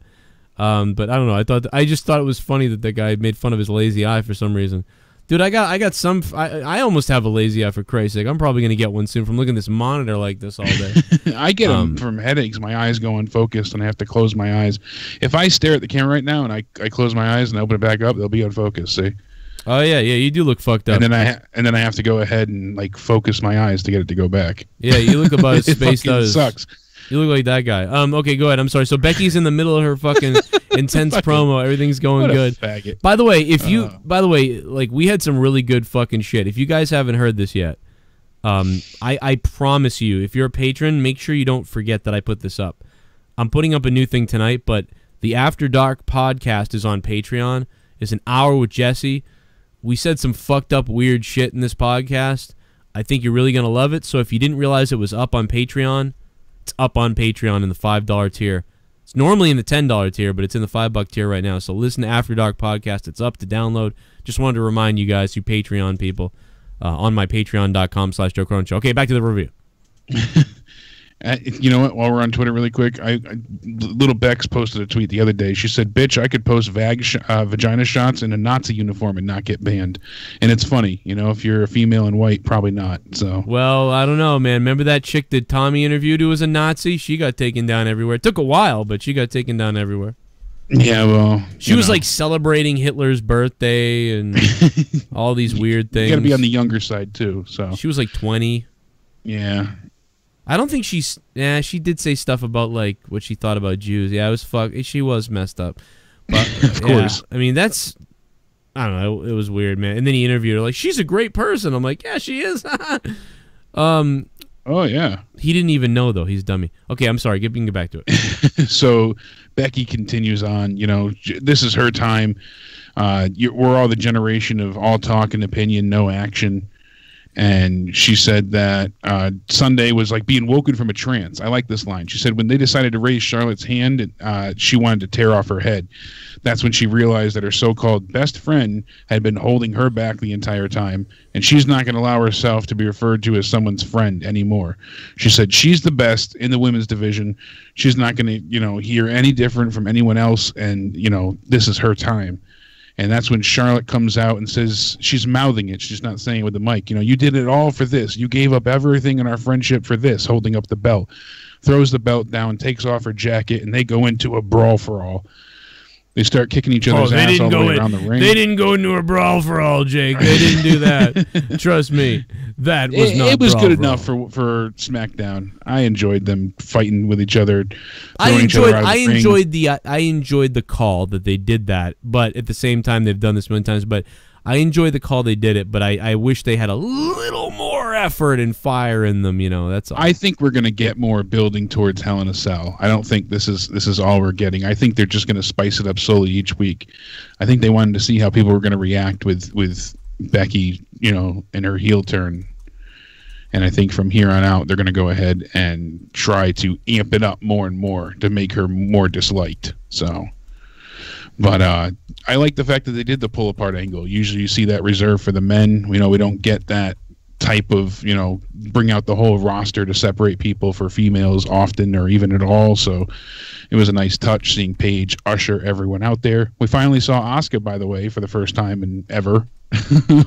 She came out to help separate, Becky and Charlotte. And that's when they cut the commercial. And I thought it was good. I thought it was a really, really good promo from Becky, and I like the whole angle. It's upsetting that she had to go heel for it to work, but we'll see if it works in the long run. I'm not sold yet, not by a long shot. Yeah, I would have preferred that she had left the fans out of it and the social media thing. I actually didn't. I found that to even be a little bit of a stretch when she was starting to say that the fans weren't they were cheering when Charlotte won and all these things, which maybe they were, I don't remember. But when she was talking about the hashtags and the Becky and stuff, it's like I distinctly remember just everyone always raging about push Becky and I want Becky. So when she started saying that, from my experience on social media, I was like, man, this is like the opposite of what happened. Everybody was fucking screaming for Becky, like for a while. You know what I mean? She could have brought up maybe at the beginning, nobody was that happy that she had won, and it was all about Sasha and Bayley and Charlotte, and she's always the woman out. Well, I'm not going to be the woman out anymore. That type of thing. She could have said that. I would have believed that more than the nobody was trending with the hashtags and stuff. I think that while she is right, maybe no hashtag trended, there was just so much voice. She did even acknowledge it. She did say, yeah, there was some people, which I even thought that was weird. So I didn't love everything that happened. I think she's clearly the face. Like, I mean, maybe I don't know how they're gonna. The problem isn't turning Becky heel, because I think she sounds fine. It's more of a problem of turning Charlotte face. Yeah, she needs to be against somebody that the crowd was going to cheer for, and this wasn't it. Had she done it against Ronda, I think it really would have worked. Maybe even Sasha or Bayley at this point, but not Charlotte. Yeah, people. Although I like Charlotte a lot, I even though I'm a big Charlotte fan, I don't like the way that she's been like overbooked, if that makes any sense, or overpushed. She's got that Roman feel to her for a female. Yeah, Charlotte's had the Roman vibe since the beginning, and I haven't liked that. Even though I love Charlotte, and I really do. But I would like her to have been kept down a little bit more, or at least like go out there, Charlotte, and have a killer match, and we'll see what happens. But instead it was like just kept being kind of given, here's another spot. And I mean, she just came back from injury, and immediately she's inserted into the title picture when Becky hasn't gotten a title shot in over 2 years. And by the way, I won't eclipse that. Her fucking teeth got fucked up. Her breast implant popped or whatever, which clearly she doubled up. It looks like her tits were it definitely looks huge. Like she went with the larger option. Yeah, it looks like she was. I mean, maybe they told her that. I mean, I don't know, but and Little Bex is right. Her being a face just doesn't suit her well. So they're kind of both in opposite positions here, trying to be something they're not, and it's noticeable, but it's not hindering the angle entirely. So it's very odd. It's uncharted territory as far as what they're trying to do with the women. Yeah, really weird, but in still somewhat interesting either way. Even though I'm not necessarily happy with the booking of it, still somewhat interesting. So we'll see how much further they go with this. Somebody on Twitter, I don't know why this just randomly popped into my head. This is completely random. Somebody on Twitter earlier was like, well, you know, I know that, you know, we don't like the idea of the Shield and everything, but I'm going to give this till Christmas. And I went, you're going to give this till fucking Christmas? Holy Christ. It's August. It's August and you're going to give this till Christmas? I could say I'm going to wait till Hell in a Cell. Yeah, I can 3 weeks, see maybe, what the next pay-per-view brings. I can maybe wait till Hell in a Cell or the one after, but you're going to give it till Christmas? I'm fucking going to kill myself, dude. And like I said before, you know, a bunch of people let us know, but Let's Go Detroit on Twitter let me know originally that, you know, we got the Super Showdown match with the Shield, and then Cena and Bobby Lashley are going to be taking on Kevin Owens and Elias. And then we'll have Daniel Bryan versus The Miz at that show, as well as The Undertaker versus Triple H. Okay. So really, really stacked show there. Obviously, they're trying to push this as next level. Now, unfortunately, yet again, I believe because like midnight there is 8 a.m. here, so it's going to be at what, like 5 in the morning, 4 in the morning? Yeah, because I was going to say we'll be on. You Australians who are listening right now, finally. You guys finally getting some love. You won't have to stay up. Well, no, actually, in Australia right now, it's like 5 p.m. or something, isn't it? Or 7 p.m. Something like that. But in the UK, the UK are the ones that suffer because it's 4 a.m. or something in the UK, or 3 a.m. right now in the UK. So you people in the UK are screwed. I'm sorry, you're always so screwed. You guys are beasts though, because people stay up and they watch it. But it's 1 a.m. in. Well, it's 1:35 p.m. I should say in Australia. 1:30 p.m. Now. Okay, yeah. Well, I went way too far. Yeah, I was thinking it was 4 at first, but 7. Yeah, that's crazy. Okay, so it's like 1 p.m. Yeah. So well, it depends on how far you go. If you go to like Kingston, then it's 2:30. So that's a good point. Yeah, yeah. Well, I don't give a fuck about any of that. What time was it? Melbourne. That's all I want to know. No, I'm just kidding. I don't care. But no. So Australians get it cool. So we're gonna get to see it live though, just like the Saudi Arabia show. Yeah. So that's cool. I'm down with seeing some special event live. You know, where they make a bunch of money. But this is a direct effect. As to the house shows, right? So it only makes sense, right? The WWE, the house show attendance is down. House show attendance is down. You keep going to the same old house show schedule, and you start to see the attendance go down, sales go down a little bit. Everything's a little bit down, and you start thinking, well, what can we do? And you think to yourself, well, WWE's a little bit more global than it's ever been because of the WWE Network and because of YouTube and things like that where people can watch things. So you know, you realize, well, we could sell out a giant arena. We could do another WrestleMania-sized show with ticket sales that are above normal price. And that place is huge. It has, right. What, 100,000 seats? And I'm sure that they may have a deal on the arena because the local area there, I don't know if there was an offer or an agreement or a bid. You don't know if there's a bonus thing for WWE. Like, listen, we want to bring this to our people, too. You know, if I was WWE, you know, you pitch it to the country first, or you pitch it to the arena, the local area. This will be good for the economy, your area, you know, to advertising. We'll come out there, man, just let us know if we can have the arena for free or whatever the deal is. So you never know if they're actually getting the arena for free or what the deal is. Concessions are up 3 times the amount, probably. The arena makes money on that. Maybe WWE gives them 10% even, like, and it's just everybody makes out. So the WWE is going to basically make what they would make on doing 10 house shows in America. So you do 10 house shows in America. They're going to maybe even 20 because you figure house shows lately they've been getting between 4,000 to 5,000 in attendance. Right. If they do sell out the 100,000 there, which it's looking likely. Right. Even with the cheaper seats. That's you know 15 to 20 house shows modestly. And I'm assuming that WWE will still do their little mini Australian tour. Now I don't know that. We should look that up. But if because they go out to Australia, I think they are that week, and they're doing like access type things there as well. So all of that generates a ton of revenue. They're going to be on tons of Australian like local and network television. Right. They're going to be on like reality shows over there. They're doing media appearances all week. So as soon as Raw finishes, they're heading over. As soon as SmackDown finishes, the rest are heading over. So there you go. I mean, you know, that they're just going to make so much money. So it's a clever way, right? Hey, listen, we could keep running Oklahoma, Texas, Florida, South Carolina, go up to Chicago, or, you know, we could take this thing to Australia for like basically 4 or 5 days, or even a week, whatever it is, and make the amount of money they would have made within 15 to 20 days. And I mean, it's a no-brainer, and you're going to start to see them do that because house shows down. This isn't like, this is a reflection of, you know, things don't just happen like this. They happen for a reason. Hey, what can we do? Is there a market out there to do this? Remember that everybody tried for India? That was going to be the next thing. Like Impact Wrestling tried for India, WWE tried for India. We ended up finding out that it doesn't work out so well in India, or at least it didn't in Impact's case.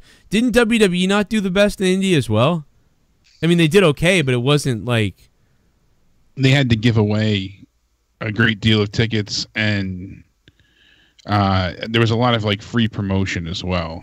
Which is weird because the Indian people, the people from India, that is, love this stuff, and they watch it online in, I think, record numbers.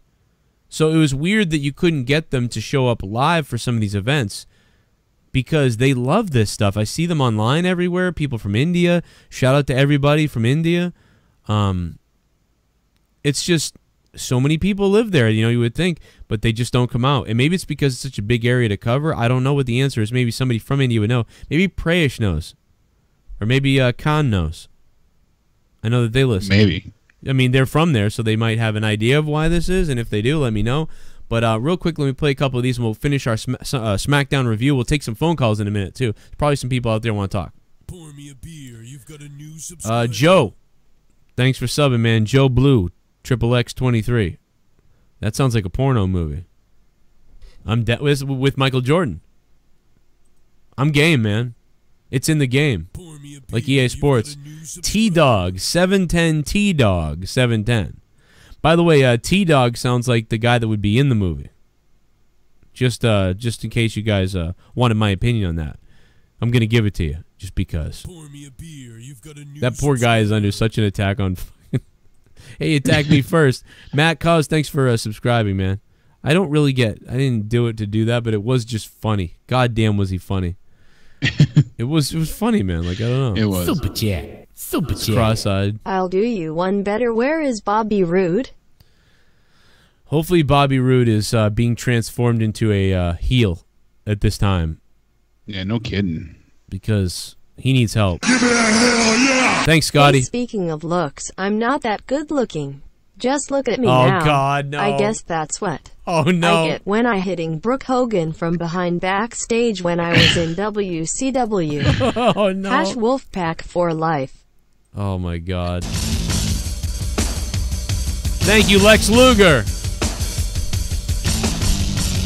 Take a look at him. The Lex Express.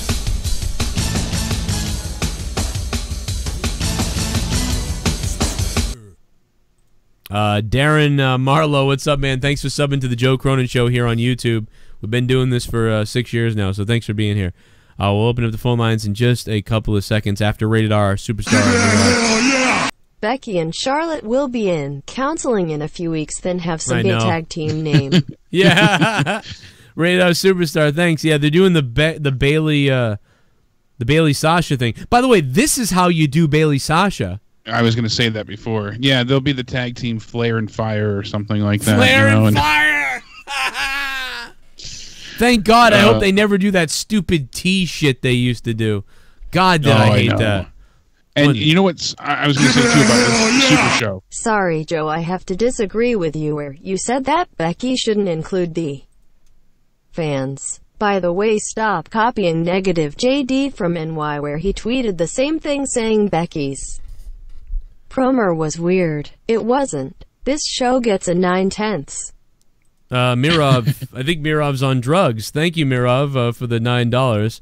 And no, I don't copy anybody, you fuck. I do what I do because I've been doing it longer than anybody else on YouTube. He's blocked. Can't see his shit. So Mirov's blocked? No. Jerry. Oh yeah, I'm blocked from. I can't see. We can't see his shit. I don't even know what he says. There's no parallel thinking there. Well, no. That's the thing is, it is parallel thinking because when something is stupid, I'm going to say it's stupid. When something isn't stupid, I'll say it's not stupid. So, he typically and me both is just negative about everything. Well, both of us though have the same mindset on a lot of this stuff. So clearly, we're both going to hate it. So the fact that you think that this SmackDown tonight was a 9 out of 10, Mirov, you're on fucking drugs. I love you and thank you for all the donations. But the fact that you think that this show tonight was a 9 out of 10, dude, you could give me $1,000 right now. I'm still going to tell you you're crazy. Like, what the fuck? Gotta call in and tell us why you liked it so much. Unless you're being sarcastic. He might have been joking and trying to be sarcastic. That might have been it. It just didn't come across in the text. You might have been like, stop. Yeah, that might have been the joke, I guess. I mean, maybe. But that's the problem with text. I don't really know. But yeah, it's so weird, man. I don't know. No theme. I mean, here's one thing I can say before anybody. I was telling everybody what they were going to do. I said they were going to use a bunch of distractions to make Roman not get booed. And there they did it. So that was, somebody even told me I copied that the other day. And I'm like, dude, I said it first on my reviews, on my predictions. Nobody else said that I'm aware of. Yeah, we said that days ahead of time because we did that for out of nowhere. It was clear. And then on Raw, again, the Shield has to form so that they won't boo Roman again. So more not even that they won't boo Roman, but that they'll cheer Roman. So now he's getting and the thing is that, like you said too, I guess the plans is that they're going to go ahead and keep this going. He might, as of right now, keep the Universal title till Mania, and they outright said that their plan was to have Roman Reigns go ahead and be teamed up with the Shield just so he wouldn't get booed. They admitted to it. So I mean, it's not like it's some off brand thinking. It's the truth. Right. We knew that's what was going to happen. There's no doubt about it. Yeah, it doesn't. I don't get it. Like, I mean, I get it, but it's like, what the fuck? All right, well, listen. Let's continue with this. I'm gonna open the phone lines up now. Phone lines are open. Yeah. Give a call. I'll see them. That Super Show is obviously the 6th, and they're in Australia. Yeah. And then that Monday, they're live for Raw in Rosemont, Illinois. Wow. So that's a long-ass flight. It's a 17-hour flight. All that jet lag just so they can be back here in time. And dude, they're going to have to stuff roids inside. They're going to have to, like, fucking ejaculate into someone's ass like fucking horse tranquilizer. Not tranquilizer, but fucking steroids. To get them away. Lots of uppers there. And I just wanted to let you know as well that WWE stock hit $81.88. I bought WWE stock at $9. It just hit $81 today. I'd be rich if I could have invested more. And somebody kills you, doesn't it? Somebody tweeted me the other day. They tweeted me this. They go, "Who would have known?" And I said, I did. You said I did. And the funny thing is, if anybody went out, I specifically do remember somebody buying at least 300 shares of WWE and telling me, "Joe, I bought 300 shares. You better make me rich." That was 3 years ago. I hope to God he kept those shares. Because, I mean, it's not a lot of money, but what's 300 times 70? Because that's what he made. It's not a lot of money, but hey, he made something. Hey, Beely, what's up, man? Yo, what's up, Joe? How you doing, man? I'm doing all right. SmackDown, it was decent tonight. It wasn't a great show. It was decent. At least it was better than Raw. Oh my God, that show was awful last night. But yeah, I wanted to touch on the Becky Lynch thing with her turning heel or whatever. I don't think she should be heel. I think she should be a babyface. Yeah. I agree. I don't like what they're. I think it's clear that people want to cheer for her, but I think they want Charlotte to be a face. I guess they made a mistake if that's what they're thinking, though. I feel like they're trying to. I feel like Charlotte is the Roman Reigns of the women's division. To me, to be honest, though, I don't know why. I just feel like it's that way. But yeah, she is. She definitely is. I like Charlotte too, but she definitely is. Yeah, and but I don't want to boo Becky as much as they want to make us boo her. I just don't want to boo her. I really don't. Plus, you really identify with her. She worked all that time, and then Charlotte butted her fucking ass into that thing. That she gets everything, and then she butts her way into that thing. What did they not think that? Like, the WWE not only was trying to make someone the people like heel, but they also put a girl in that everybody thinks is handed everything. So they double negative themselves. So I don't know why they didn't, unless like this is the idea and Becky is going to be a face, and she was just talking shit tonight. But yeah, I don't really understand it. They set her up to clearly be the heel, but it's like they're oblivious. Yeah, and one thing I want to point out too. They had Becky Lynch try to run away from Charlotte. Like, she tried to hop over the barricade and try to run away. And that pissed me off because that made me feel like they were trying to make her into a cowardly heel. I don't want that shit. Yeah, that is not her look. That's not who she is. She's not Carmella. We already have a Carmella, so they better not do that. I'll be really pissed. B. Lee, thanks for the call, bro. I'm going to try to roll through these. Aaron's 2 cents is on the phone. What's up, Aaron? Atlanta. Shit. I hope Aaron's in Atlanta. It's either that or St. Louis, but I think it's Atlanta. Oh, you're muted. You're muted, Aaron. Probably put himself on mute for you. Nope. Lost you. You're muted, man. Let me go to one of these donos real quick. Pour me a beer. You've got a new go to the Joe Nation. While you're doing that, we got Rusev and Lana versus Almas and Selena Vega. Well, the donation's going to play, though. Yeah. I don't want to interrupt you. It's probably going to do that, though. Just do it, baby. No, whatever. Don Manila, thanks. Match was pretty much the same as the kickoff show for SummerSlam. But at the end, Andrade goes for a hammerlock DDT. Rusev avoids it. And it sends him to the floor with a clothesline. And that's when Almas tries to bring a chair back into the ring. Aiden English stops him. Rusev then, with the distraction, hits the Machka kick and gets the accolade for the win. Makes him tap out. They start there's James Seamus. Hey, Joe, it's James from Facebook. You know, I said something about your kids. I'm giving you $3.16. That's all I can afford because I'm going to the doctors to fix my lazy eye. When I was younger, my dad hit me so hard my eye just got stuck. I think he said cunt at the end of that. What's up, James? Sorry about your eye, bro. Hey, we're all fucked up, you know? What that girl you're with is pretty hot, though. I'm not even saying anything about his kids. See, I won't say anything about your kids, though, James. Because that'd be mean. That's right. Your kids we don't didn't stoop do it. that low here. We take the high road. Never say something, man. It's fucking terrible. You fagger. Oh man, your kid's an ugly whore. Okay, let's see. No, I'm just kidding. No, they're stuck in his wife's, sex dungeon. Oh, Mirov said, Joe, I didn't mean it. Okay, Mirov just yeah, so he was being sarcastic. I fucked up. Let's see what he says. Whoops. I knew that I knew that it was something like that. Joe, I didn't mean to insult you, but yeah, I really did think SmackDown was good today. Oh, he did like it. Also, right. Samoa Joe should have sex with Wendy. Hey, Wendy.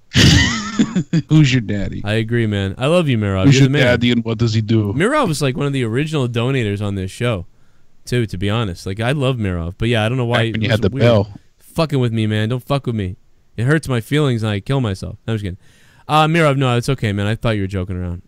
But I had to react to what you said. But I did think you were joking, though. Or I'm not really sure exactly still what we were saying, but like it's fine. It's okay. I love you. You can even tell people can disagree with me. I'm not gonna fucking ban you or something. It's all good. Exactly. We always welcome differing Other people opinions. do that. 848, what's up? How's it going, Joe? What's up, man? I had a question for you. How do you feel about the New Day getting the titles back?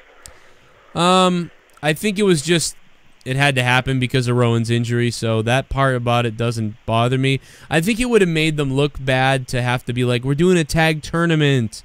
You know, the belts are relinquished. You know, I don't think they want to do that. I think they'd rather have the bludgeons go off mysteriously than... Yeah, this has happened so many times recently, too, where someone gets injured and they have to do it. So. James Sheamus, if that's even your real name, you suck Joe Cronin's dick fucking faggot. Pero Esquirosa, love you Joe and Jake, hashtag PUBG All Stars. It always says that wrong. It says Peros Esquirosa. Like, what the fuck? Pero Esquireros. Oh, man. I don't even know if that's the way you say it. But, DJ, thanks for the donation. Anyway, sorry. Back to the caller. What's up, man? No, you're good. You're good. Yeah, so that's let me ask you one more thing. What matches do you guys, you and Jake, what do you guys think so far are going to be the Hell in a Cell matches at Hell in a Cell? Man, that's one of those ones where my head's discombobulated about. So we get AJ versus... I think AJ versus Joe could be, right? Like, why not? It certainly has to be. And they might end up putting one of the women in a Hell in a Cell.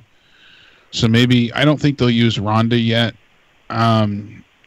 It's hard to think that Becky they'll do and it Charlotte? both from SmackDown, though. So Becky and That's the Charlotte thing. are in Hell in a Cell? Becky and Charlotte and AJ and Joe, but that's both from SmackDown. I Well, have a hard time I'm hearing that imagining it's Raw four. won't get some love. I'm hearing it's four Well, matches. I read somewhere earlier today that... It's going to be 3. I mean, and it's all rumors and shit, you know what I mean? I don't know if it's any true anyways. But that it was going to be Braun versus Strowman in a cell, and then AJ Samoa Joe, Jeff Hardy and Randy Orton, and then Dean and Seth versus Dolph and McIntyre. Yeah, that tag match I can picture being the Raw Hell in a Cell with Dean and Seth. You know, 2/3 of the Shield taking on Drew and Dolph. That I can certainly see coming to fruition. Roman and Braun, I don't know if they'd put that in Hell in a Cell. And the thing is with Roman and Braun, like, I'm having such a hard time digesting this feud because we've seen them literally go through everything imaginable with each other, from, you know, truck stunts to ambulance stunts to, you know, they did it all. Like, what else can Braun flip, and how many times can Roman survive? Like, it's done for in my eyes, my failing crooked eyes. Like, I don't know what else they can do to make it interesting, honestly. Well, I thought that maybe over the next couple of weeks, you know, the Shield keep screwing Braun out of being able to cash in, and then he just says, fuck it, I want to use it, we're going to fight in a cell so they can't fucking interrupt that, and then that's how that would take place. And then the whole Jeff Hardy thing, I know in one of his interviews he said one of the last things he wants to do in WWE is a Hell in a Cell. So that's why I could see that happening, especially with how they were fighting today and the DQ and all that.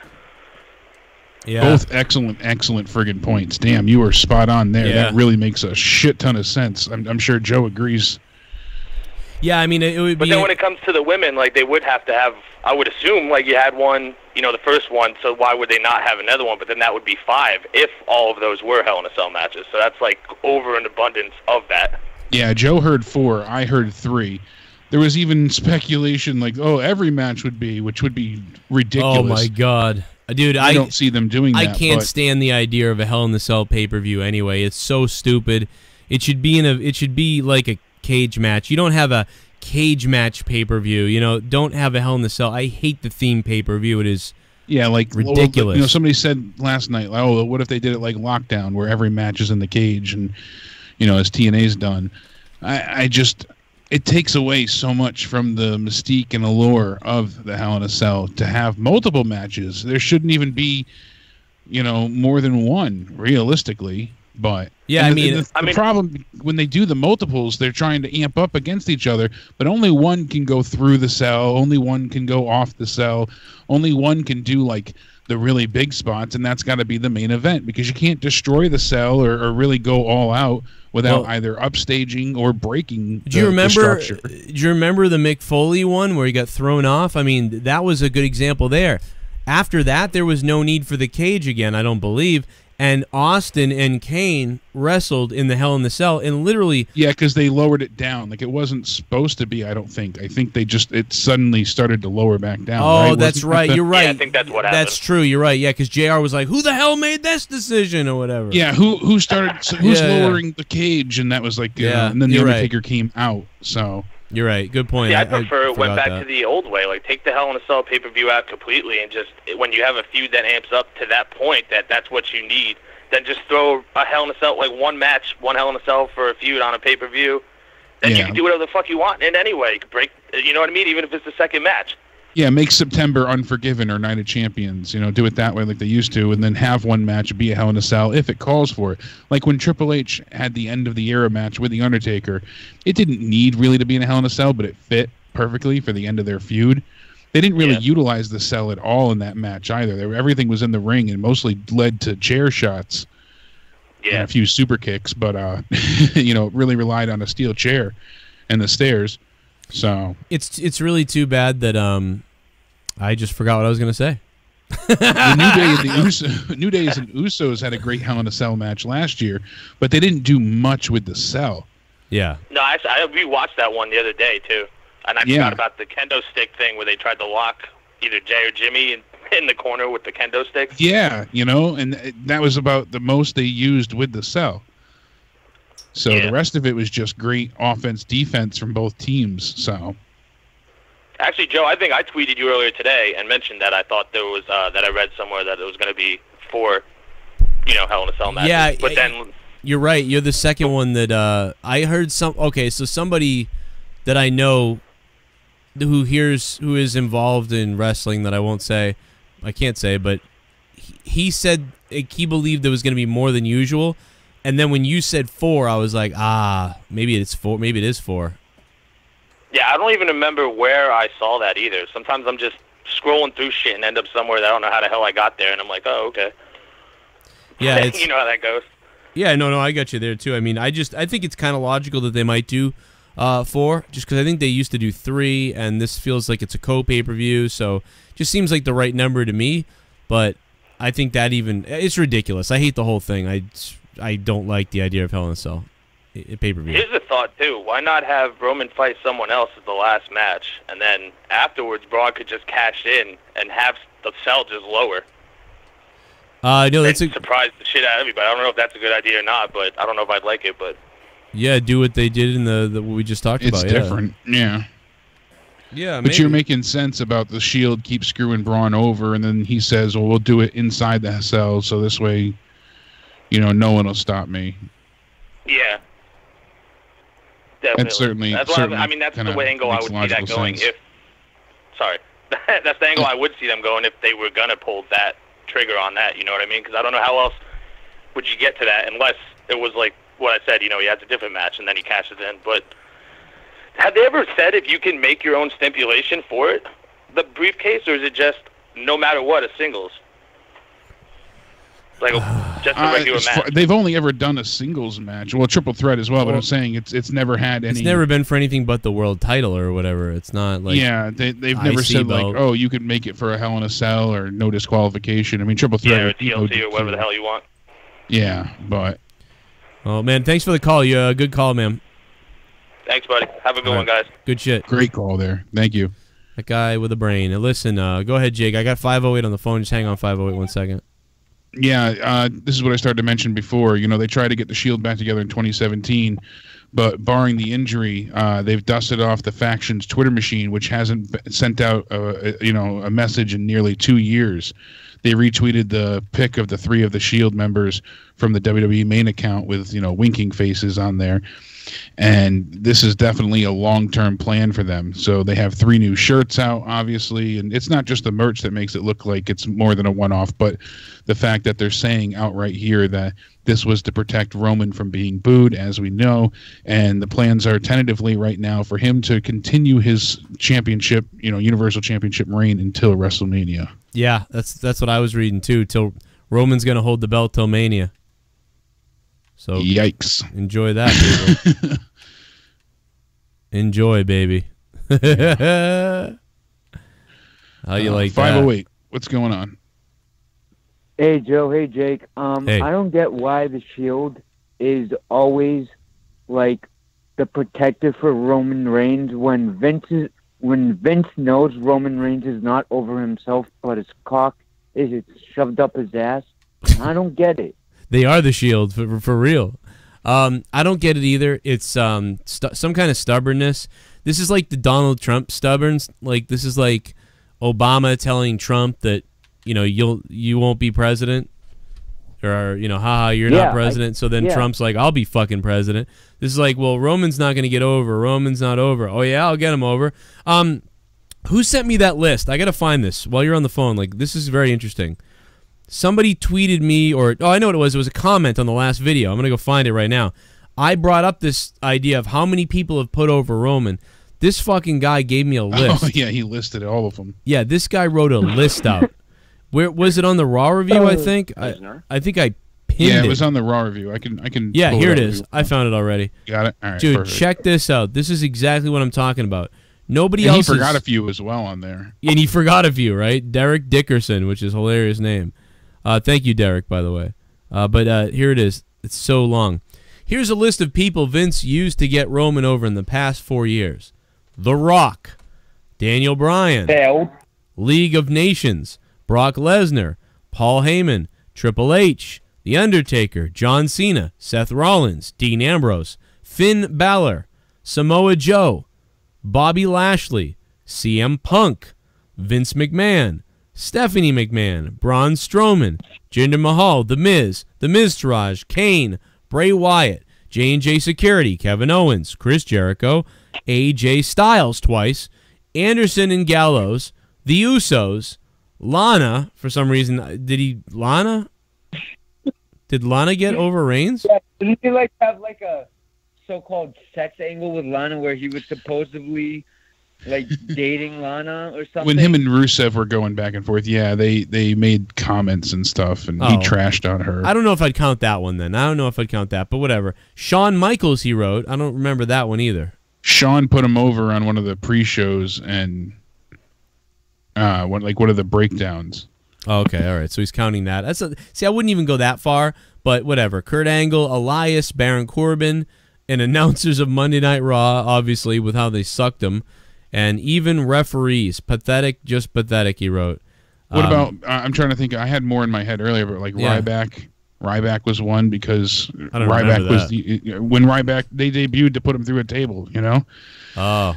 When they were working with Punk. I mean, it is just the entire roster. And it was the wedding cake that Lana got in her face. That's what it was. Thank you, Drew. Drew reminded me of that. So Lana got smashed into the cake. It's endless. Yeah. I think my shit that I took this morning is more over than Roman Reigns. and he is, he is over to a certain extent too. I mean, it certainly has to be acknowledged, but he just could be such better utilized here. I really think they could have made him a merch machine. And what a lot of people, fail to realize is that in order to be, you have to be once loved to be hated and then loved again. Like it's just, no one loved him initially. So I think that's what would have made the heel turn special because people were so against him. That's why it worked for The Rock so well, is that, he tried to be essentially what Roman's doing now with the Rocky Maivia character, and it didn't work. So, he got a chance. He told Vince, let me get on the mic, one chance, and it worked. And he tore the crowd apart and turned heel, and from there on out, it worked, and then the crowd fell in love with him after a long enough time. And he wasn't even, when the crowd was chanting for the People's Champ, he was still heel at that point. Yeah. They didn't immediately turn him. They waited. Right. Wisely. They let it build to a crescendo, and then he finally turned on Vince. And that was after he faced Stone Cold and lost, and that was after, they let it really build up. They even turned him. The Rock was kind of amazing because when he got over with the fans after being it's like extreme babyface, didn't work, make him a crazy heel, works. Now everyone's making him a babyface. Then when he's in the beginning of that babyface, flip him back to heel. Like it was it was crazy what they did with The Rock and how it worked too. It worked. It's really wild, but really. Yeah, poor Strowman. I mean, he just can't. You know, and he's like a 7 out of 10. You know, he's not fucking epically over. He's over, but it's like he's not. Nobody is hitting that 8 or 9 level. You know, nobody is, and that's the issue. But I think Roman could hit a 9 out of 10 as a heel. You know, but but as a face, he's a 7 or whatever. You know, if that to me. But yeah, as a heel, he could be a 9 out of 10. It's kind of like if you have a, like say, like you have a point guard in basketball, but you're like, let's put him at forward or whatever sport you want to make an analogy for. I got a third baseman, but let's put him at shortstop because the shortstop's injured. But the third baseman is a Gold Glove third baseman, but he's playing shortstop, so he's okay. But it's like, no, you would rather have him at third base maximizing his potential. And I feel like Roman Reigns is not maximizing his potential right now. He's just being grinded on and stuffed into this situation that makes him a 7 out of 10. Certainly over with many of the kids and the women and a portion of the crowd. But the potential for the heel, and maybe I don't know, maybe I'm wrong, but this is what we said about Cena too. And they never flip Cena, and they're not touching him either. Yeah, but Vince needs to learn when he sees a big guy not to pull out his pants and not automatically say, "Oh, this is the one." Well, you know, that's the thing is he doesn't always do that. It's the weirdest thing. Certain people he doesn't do that with. But you know, like he did it with Bobby Lashley back in the day, and then now Lashley's just a fucking chump who comes out there and whatever. You know, which I don't have a problem with. Lashley's a good guy and a good dad and a hell of an athlete, and you know, go get some money and come out and smile and everything. But he's just not interesting. He's not interesting, whatsoever. I've seen paint dry. That's better entertaining. But he was a little more interesting in Impact though, like in TNA Impact. He really fell into that MMA role well. It suited him. And that's the thing is they don't really have room for that here right now. I feel like other people have that role, and so they don't want to start doing that with him. But even though that would work with him, so you know, I just it's too bad right now. Lots of things aren't working. 508, thanks for the call, man. Listen, we're gonna take a lot of calls tomorrow night on Out of Nowhere.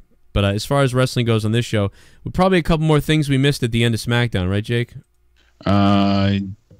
Double checking here. We left off with what? Oh, Rusev. Yeah, I really don't care about the Rusev feud. You know, it's hard for me to. I want to, but Rusev Day is done for.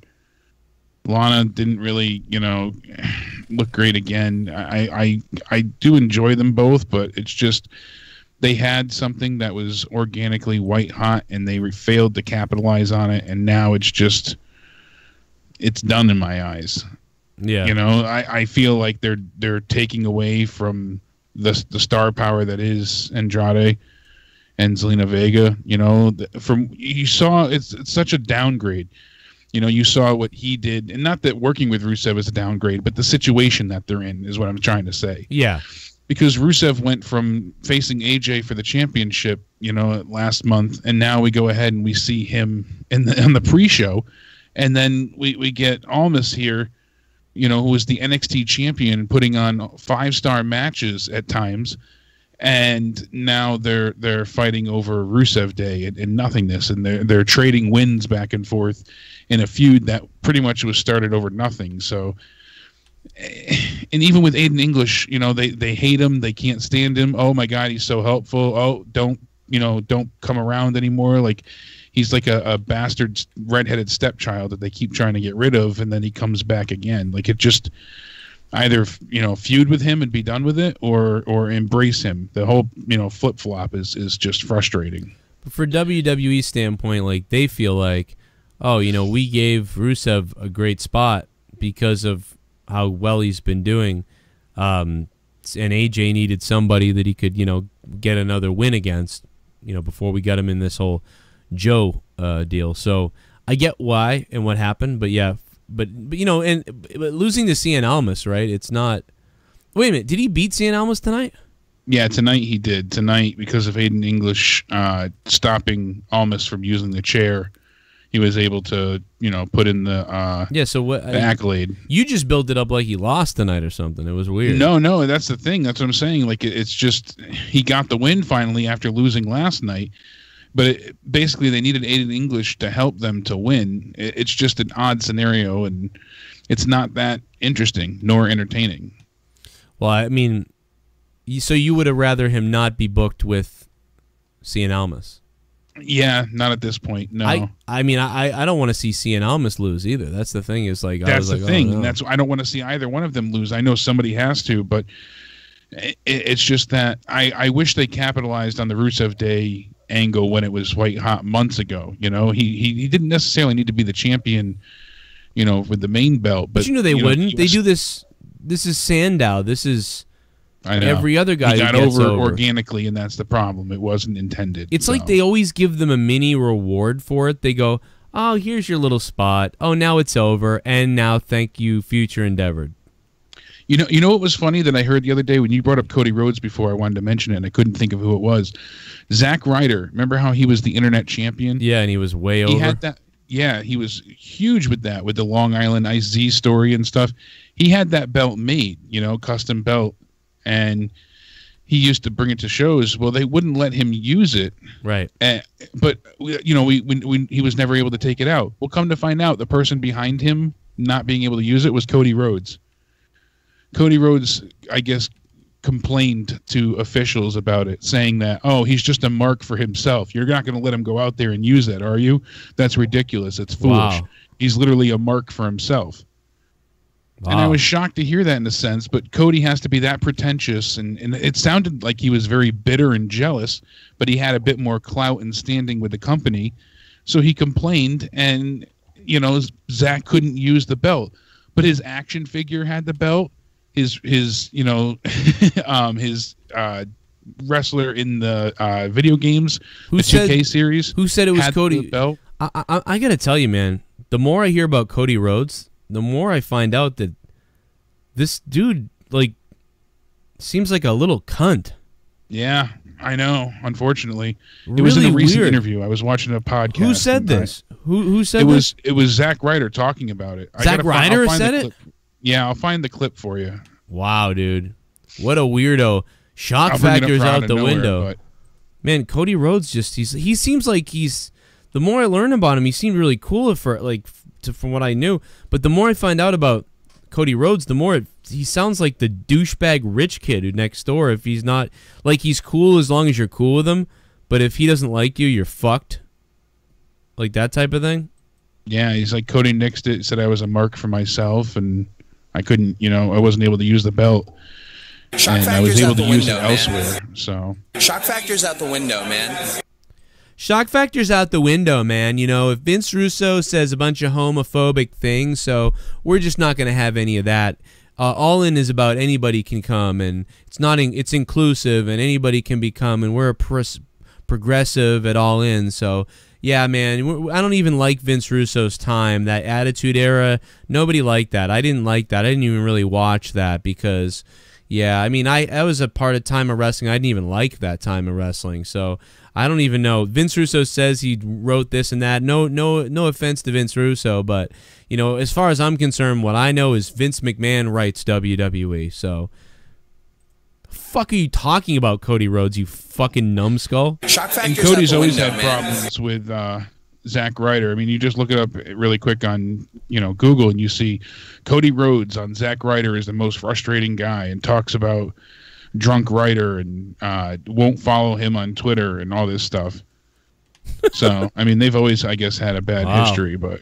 Shock factor's out the window, man. Shock factor's out the window, man, except for next week when my wife gets thrown on her head by some guy's penis.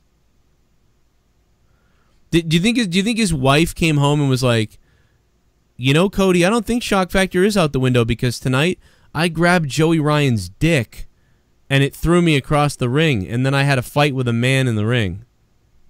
But I guess... Shock factor's out the window, man. I guess so.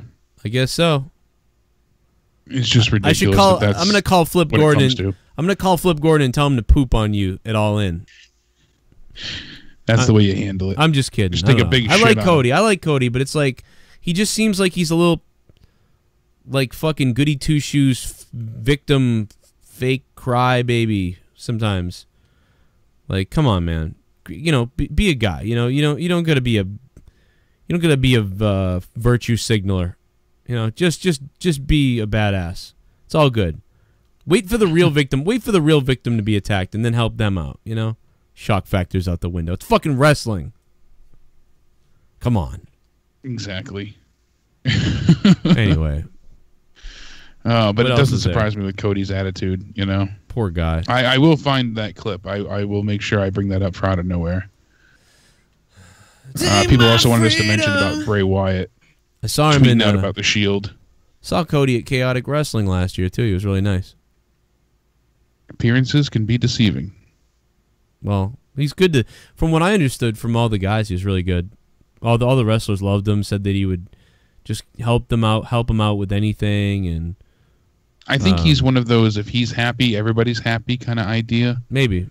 Like if things are going well in his realm, then everybody gets to go ahead. I mean, the other thing too is it could be one of these things where, like, you know, you're in the back and there's this guy going on YouTube and he's got the belt and he's saying he's the internet champion. Meanwhile, you're in the back, no one's listening to your ideas. You're being shit on left and right. And he goes, and he just says out loud, like really, this guy's gonna have a fucking belt and he's gonna come out with his own belt and shit. He's like a fucking mark for himself, and that's gonna be what's on TV.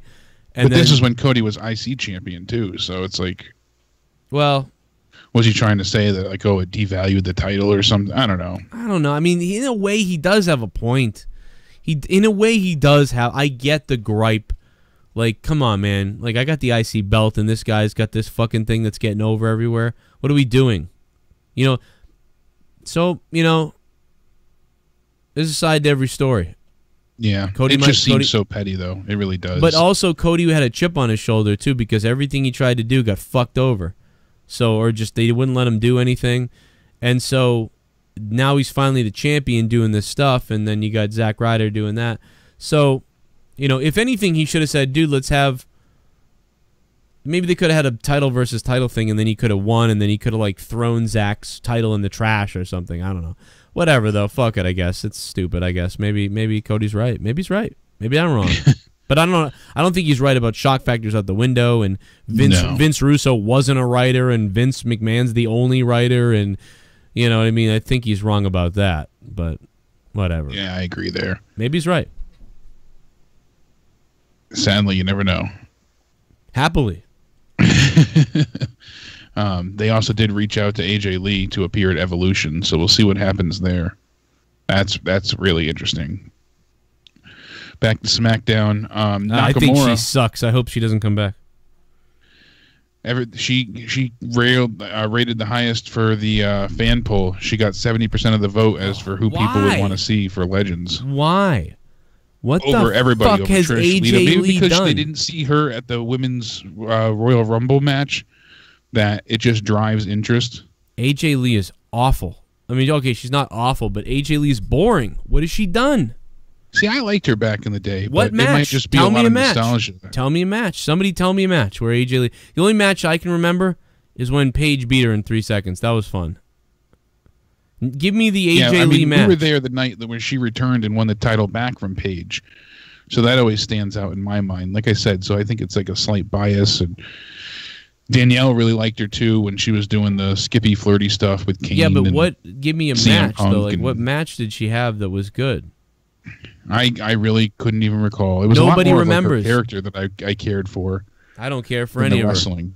She fucking skipped around the ring, and I liked her as GM for a little while. Oh my honestly, god, I hated as odd that. as that sounds. A lot of people hated that. God, I didn't mind it. My god, I wanted to kill myself. I don't know what it was. Her fucking little like facial expressions and stuff irritated the shit out of me.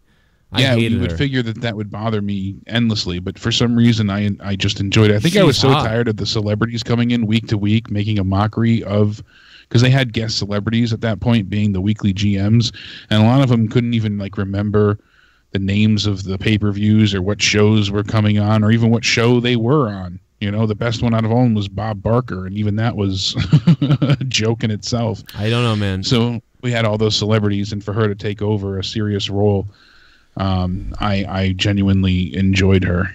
She wasn't one of the best ever, but I really did like her. She shined better than most of the females at that time. She felt like a women's wrestler. The rest kind of felt like divas, and I think that kind of showed. I agree. She wasn't the best in the ring, but her skills were more pronounced and a lot more believable. She was a better female wrestler as compared to some of the talent that was there. That's agreeable, but that's the thing is, like, again, like I remember like hyping her in my own head, like, cool, I can't wait for AJ. Name me a match. Can anybody in the chat tell me a match that she had that was really good that we'll never forget? Find me a match. I dare you to find me an AJ Lee match that was good. I mean, her and Nikki Bella had decent matches. There was a few that I liked. Even her and Caitlyn. When her and Nikki had their Divas Championship match, especially when Nikki first came back from injury, and she changed some of her moveset. That was pretty good. Yeah, I mean, she was better than those other girls. You felt like she's a wrestler and they're not. But then she didn't have anybody to wrestle, so it wasn't. I never saw anything that was good. So like, I just don't care. That's because a lot of the girls couldn't even run the ropes. But I mean, but what happened was then I did see AJ Lee versus people who could wrestle like Paige, and I was like, this isn't that good either. Paige was good in NXT, and AJ isn't good. Like I thought, like so. I don't know. Like I don't think AJ's that good. Yeah, and her and Paige versus the Bellas at WrestleMania 31. Nobody can fucking come up with something either. Yeah, well, we just said AJ and Paige versus the Bellas at WrestleMania 31. I like AJ more. He said AJ Lee versus his cock. That was good. I mean, AJ Lee's, AJ Lee had a pipe bomb of her own. That was pretty good. I remember that. Yeah, that was standout, saying that, talent isn't sexually transmitted. Yeah. It was just those kind of things that, really made her interesting. She irritated the shit out of me. I hope she doesn't come back. I hate it. She didn't bother me. I enjoyed her. You hear that, AJ? I hate you. And your stupid husband. How about that? How about that? Block me on Twitter again, you douchehole. Debate Talk for You Radio. Thank you for subscribing to the channel. What's going on? What I am interested in is seeing what this United States of Knock America turns into. Super chat. I don't know if you caught that or not. I got goosebumps when Bree's music hit. # Bree mode. Bree mode. Whatever the fuck they do. You got goosebumps, huh? Oh. It was a hell of a moment. Give me a hell yeah! Wasn't for me. James Seamus, I said fucking something at the end, and yes, I sucked Joe's dick, and maybe his cum will fix my eye. Oh my god. James, man, thanks, bro, for saying those nasty things about me on Facebook. And me. And your family. And Jake, and my family. And you left out my dog, though, you idiot. Stacy Keibler. See, I'd take Stacy Keibler back before AJ Lee. Because Stacy was awful wrestler. Next, Vince will use the NWO to get Roman over. I'd take her ass, though. Wouldn't surprise me. Yeah. Well, they're already on tour right now, so Joe Cronin's cock must win. Thanks for becoming a $5 shit bum. You might get to see that at some point soon, to be honest. Now, I'd take Stacy Keibler's ass over AJ in the ring with somebody. No doubt. I mean, looks-wise, but Stacy Keibler, who else? Like Ashley Mazzaro. Oh, I mean, I hate all them, but I mean, I'm just talking about Stacy. Those kind of... There was a few others. Dawn Marie. Yeah, Dawn Marie. Hell yeah. But yeah, I got everyone's addresses, Mon. I got everyone's fucking addresses, Mon. Daniel Bryan is the last superstar to get an old school reaction, period. That's true. Yeah. Daniel Bryan's the last guy to get a big pop. And they killed it. Vince planned it out for years. Hold him down. Dope Dubs production. They held Daniel Bryan back on purpose. He was cleared by all the doctors for years. They held Daniel Bryan away to keep him down so they could get Roman Reigns over. And if you don't believe that by now, then you're blind. Don't you know what they did for Roman these last 4 years? They held Daniel Bryan down and kept him away because he was cleared to come back by all the same doctors he's cleared to come back by when he came back. Yep, nothing changed. Just their opinion. It was only the WWE doctor. We should have biggest screw job ever.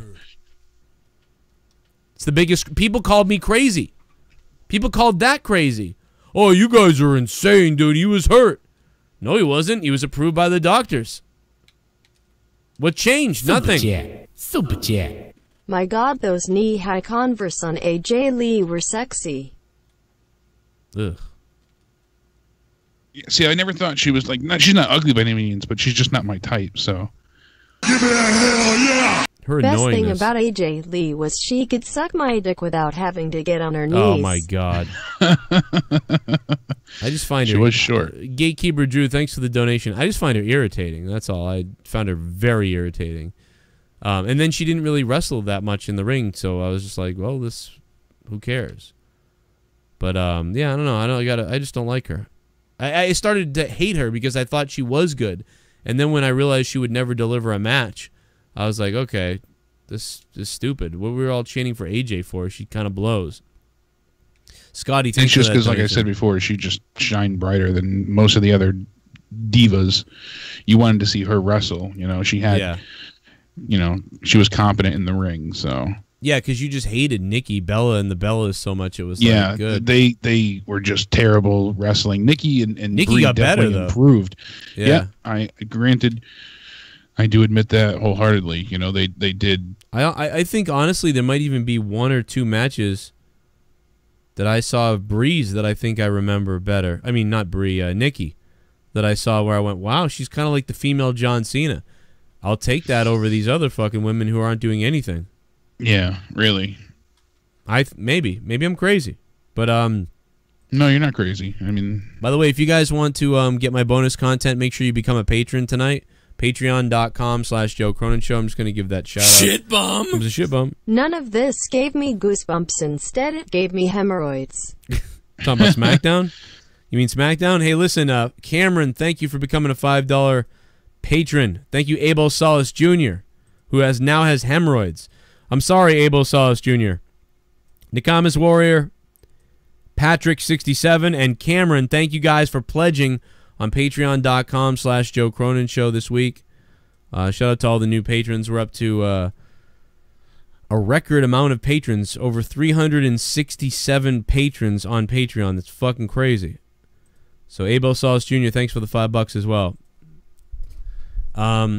Is there anything else? Did we get SmackDown cleared? We had the Nakamura backstage part. He said that he put Hardy behind him, and now he can welcome us all to the United States of Nakamerica.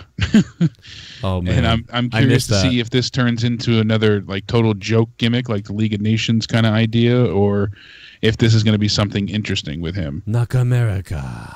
Then we had AJ Styles talking. Samoa Joe choked him out and said hi to Wendy again. That was awesome. Hey Wendy, that was a great moment. And then I believe we went right into the tag match after that. Yeah, and for me, I mean, what a complete, or like a decently complete show. Not the best thing ever.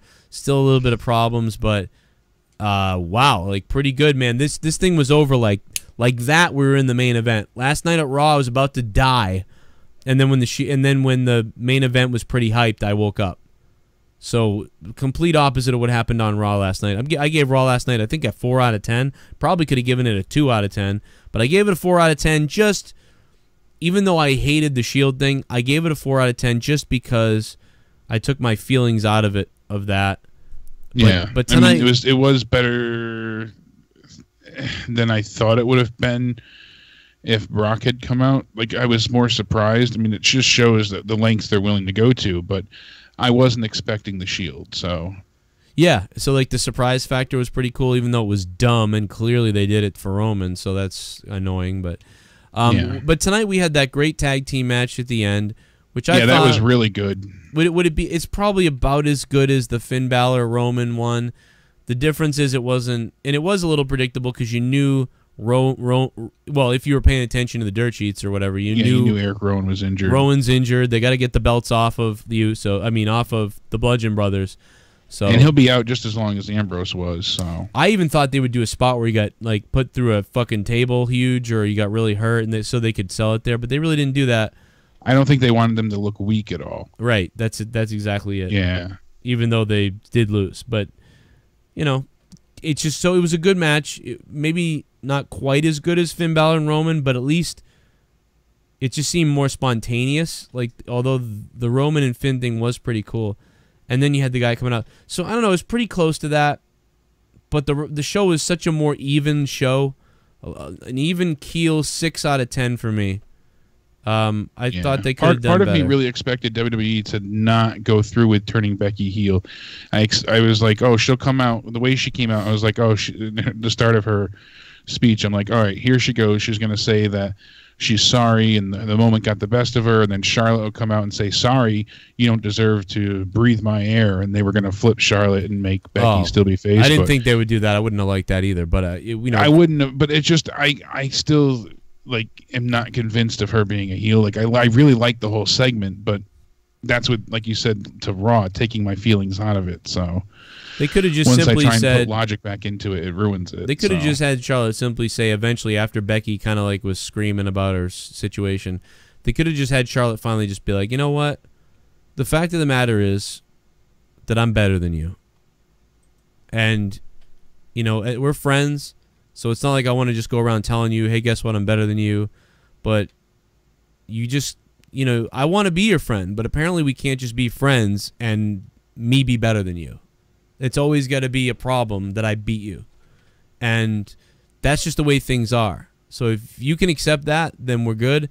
And if you can't accept that, then I guess we go our separate ways. But if you can accept with the fact that I'm better than you, and I usually am better than you, but I still want to be your friend, then we'll be good. Put out your hand. And then she could have put out her hand, and then she could have attacked her again.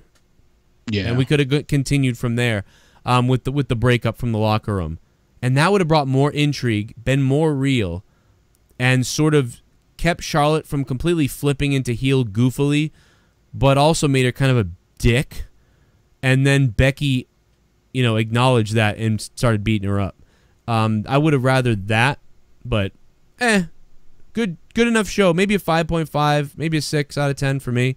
Good SmackDown show, beat Raw for me. I'm sure there's people out there that Raw beat SmackDown just because they love the Shield or something, which I can, I guess, sympathize with, but it is bullshit, and they used the Shield for Roman Reigns, so I'm not going to just sucker cheer for that. It's not going to work on me. That's what Vince wants, and it ain't going to work. And they also said that next week Carmella is going to get a rematch for the women's title. So wow, maybe Becky will cost her next the week. belt. So it sounds like Becky's going to cost her that. Oh man, but I think they really might want Charlotte going into the women's thing with the belt though. So I don't know.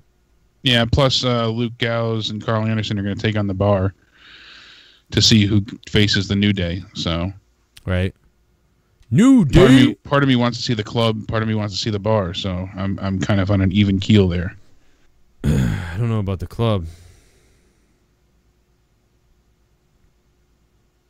It's kind of a 60-40 split with the Bar leading for me, but not that far off.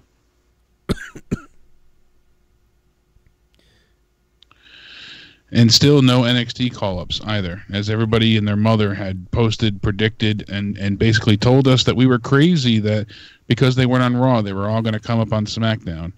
And I kept saying, we're not going to see it. It's not going to happen. I had somebody argue with me tooth and nail on Twitter that it was coming. We're going to see such and such a person and this one and that one. And I said, it's not happening. They don't want to distract from Roman.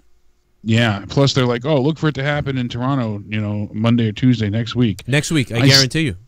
I guarantee you. Then might be a better chance. I guarantee you, maybe at least one person comes up next week because they did not want to interfere with Roman and the Shield and the Shield merchandise and the Roman shock and all that stuff. If they brought somebody up, there was buzz about somebody else. That would take away from Roman Reigns. We know that they do everything for Roman and to keep people away from that. So I had no I didn't necessarily know when you said that. I was like, maybe they will. Maybe it's not going to. Maybe somebody will come up. You know, but once we realized what was going on with this distraction for Roman, it was like, oh, they're not going to bring anybody up because it would interfere with Roman. Boom. Bingo. Biff, bam, boom, and done. Yeah. Flip, stick, rip, boom, pants off, slam. But anyway, I think we're done, aren't we? We good? What would you give? What would you give SmackDown? I'm gonna give it a. I was thinking 5.5, but I think I'm just gonna give it an even 5.0. So. Bam, big 5 from Jake. I'll go 5.5. I'll drop from my 6 and give it a 5.5. 5.5 out of 10. All right. Didn't go to sleep. The show went by fast. Good pacing. Whoever was pacing the show tonight, timing the show, Road Dogg, whoever was approved the final script, Vince, Road Dogg, Triple H, whoever the fuck it was. If Ward is there, I don't know. I don't know who's doing the timing there anymore. I don't know who took Bruce Pritchard's job. I don't even remember who took it. Who's doing that now? But whatever. Yeah, I'm not sure either. Whatever it was, good job as far as pacing goes. I was wide awake the whole time. Never felt like I was about to pass out really that much. Raw, certainly several times I was. So very good job tonight, guys, from WWE as far as pacing goes. But a 5.5 out of 10 for me and a 5 out of 10 for Jake. What would you guys give it in the chat down below? Make sure you guys don't miss my Instagram account for my Joe Dog. People are calling for the Joe Dog. Remember, my Instagram is instagram.com/Joe Cronin Show. And on Twitter, I am banned for life, but I am able to operate a little bit on the corrupted Twitter account. So tweet me on Twitter @CorruptedPod. That's @CorruptedPod on Twitter. Make sure you add that Twitter account. Follow me right now. Do it now. Maybe we can get back up to 3,000 followers again. Actually, I'm checking my Twitter right now, and it's blown up. I haven't even looked at it in a few minutes. But it is, @CorruptedPod on Twitter. 1,500 followers right now. It was originally mostly just used for Corrupted, but we'll have it for everything now.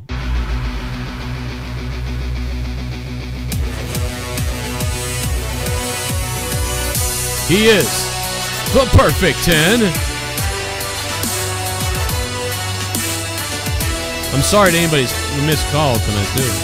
Dream matches: Nia Jax vs. Karma, Nikki Cross vs. Nydia, Kelly vs. Mandy Rose, Sonya Deville vs. Shayna Baszler, Kairi Sane vs. Becky Lynch, Alexa Bliss vs. AJ Lee.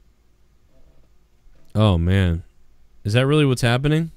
No, but most of those would be pretty decent. Well, a few of those sound good. Jesus, we got to do the giveaway on Patreon, too. I didn't get that out again today, so I fucked that up again. But I'm going to have pictures of the stuff we're giving away tomorrow on Out of Nowhere. So, bunch of photos I'm going to put up tomorrow so you guys can see what they are. Pretty cool shit. And that's about it, man. We fucking totally went way over the time tonight. I was trying to stall because my buddy was thinking about playing PUBG with us. And then my other buddy was thinking about playing NHL. And then once I realized I think it was too late for PUBG. And then he fucking, he dipped out too. So I just stalled and said, let's just keep talking wrestling. It's so much. It's a big week. It's SummerSlam week, so probably like next week we'd probably play PUBG every night. But this week, because we talked so much wrestling, it was like, oh. I'm kind of shot tonight in the realm of video games either. I'm not really focusing too well, so. Yeah, you look like you're fucking ready to pass out. I got a lot of injections today. Danny laughed at me. But then you'll be up until 4 in the morning fucking tweeting shit, you dumb fuck. Yeah, exactly. Once I lie in bed and can't fall asleep like an asshole, I'm so exhausted. I get in bed and it's like, you're awake now. Thanks, brain. I'm going to wake you up and wake your pants up, man. But you go listen to After Dark on Patreon if you didn't hear that. It's really fucking good. I want you to give that a listen if you're a patron or become a patron. Me and Jesse, I think, tore it up. Also, me and Jake tore it up in a Jake and Joe podcast a couple episodes back on the feed, on the timeline on Patreon. Look for the Jake and Joe podcast. We did a pretty damn awesome hour or so. And then me and Jesse did a good amount of time. Look for samples of this on my other YouTube channel, youtube.com/corruptedpodcast. And all these little links and things I'm throwing out at you are all listed in the description box that you can expand down below on your phone or on your desktop right now. So you can find all my other shit, the Facebook page where that guy said my kids sucked ass, or Instagram account, or Twitters and everything. It's all down below in the description box. And hit me up on Twitter @CorruptedPod. So I think we nailed everything. Yeah, absolutely. I'm going to hang up on you, Jake. Man, you go get some sleep. Have a good night. I'll talk to you soon. Absolutely. We'll catch everybody for Out of Nowhere tomorrow night. Gonna be crazy. We'll have OK Fabe in the house. Be a good time. So thank you as always. Everybody stay sexy and have a good night. Thank you, Jake. Jake DeMarco's on Twitter at CountdownEnded. At CountdownEnded. What? Fuck was that? Yeah, and Out of Nowhere is tomorrow night at 11 p.m. Our wrestling podcast tomorrow night, Out of Nowhere, 11 p.m. Eastern Time. Now, enjoy some more of my chair shots to the head at the request of Razzie Boy 652. Here's some of that old school backyard style, because Razzie wants it. So here you go, Razzie, even though you could find it. Cronin, oh man! Oh! Gooey Look B. at that. Oh, kicks back up. Good night. It. Cronin down. Cronin kicked back. This guy was like, what do you want to do? I was like, I want to do this thing where I nip up, where we go for a test of strength, and then I kick your hand out, and then I twist you and you flip over, then you nip up, and then you kick my hand out, and then flip me over, and then I flip back up again, and then I flip your hand over, and then I smash you onto the fucking ground. And he was like, let's do it. And I said, okay. And then we did it. Boom. We did it in a ring 3 years later, too. It was much even better in front of people. It's unbelievable. Boom! Good night. Shram! The Shram Band! Need something else, because it's like, they always fucking copy hit this shit, you know? I wonder if they get that. Even just boom! Boom! Boom! Boom! Boom! Boom! Boom! Boom! Look at that drop kick off the picnic table. You don't see that too often. You don't see drop kick off the picnic table too often. Big DDT. It's pretty fucking hilarious that this is before I was ever in the ring. Whoa, we went for the fucking Spanish fly off a boat. I had no idea what he was calling, by the way, when he said we wanted to do that. My neighbors must have thought we were dead. Boom. I was bleeding from the head. That's fucking funny. Boom. Trash can go bye-bye. Got a concussion right there. For real. Funny. Boom. Boom. That neck breaker. That delayed neck breaker. We lugged that chair. That chair right there. I lugged that chair from like 3 streets over. It was heavy as shit. Boom. Look at that. That's how you go into a pole, man. You go into the pole and you fucking...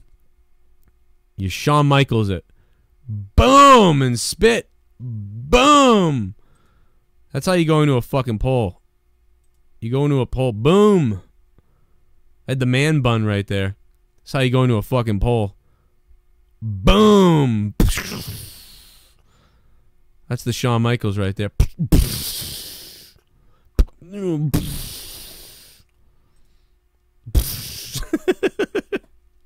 Boom! See, you can put your hands out and block shit, and it's still boom! It still looks like you got it. Still looks like you got it. Super kick party! That glass, man. Any minute that glass could have just fucking penetrated somebody. That guy looked just like me, by the way. Oh, look out the balls! Look at that DDT from standing position on his ass. Boom. Look out. Watch this oversell. This is great. Oh. And then the big boom. Look at that. The table didn't break. Got to go higher in the air. Look at that super kick. He's dead. Look at this right in the face.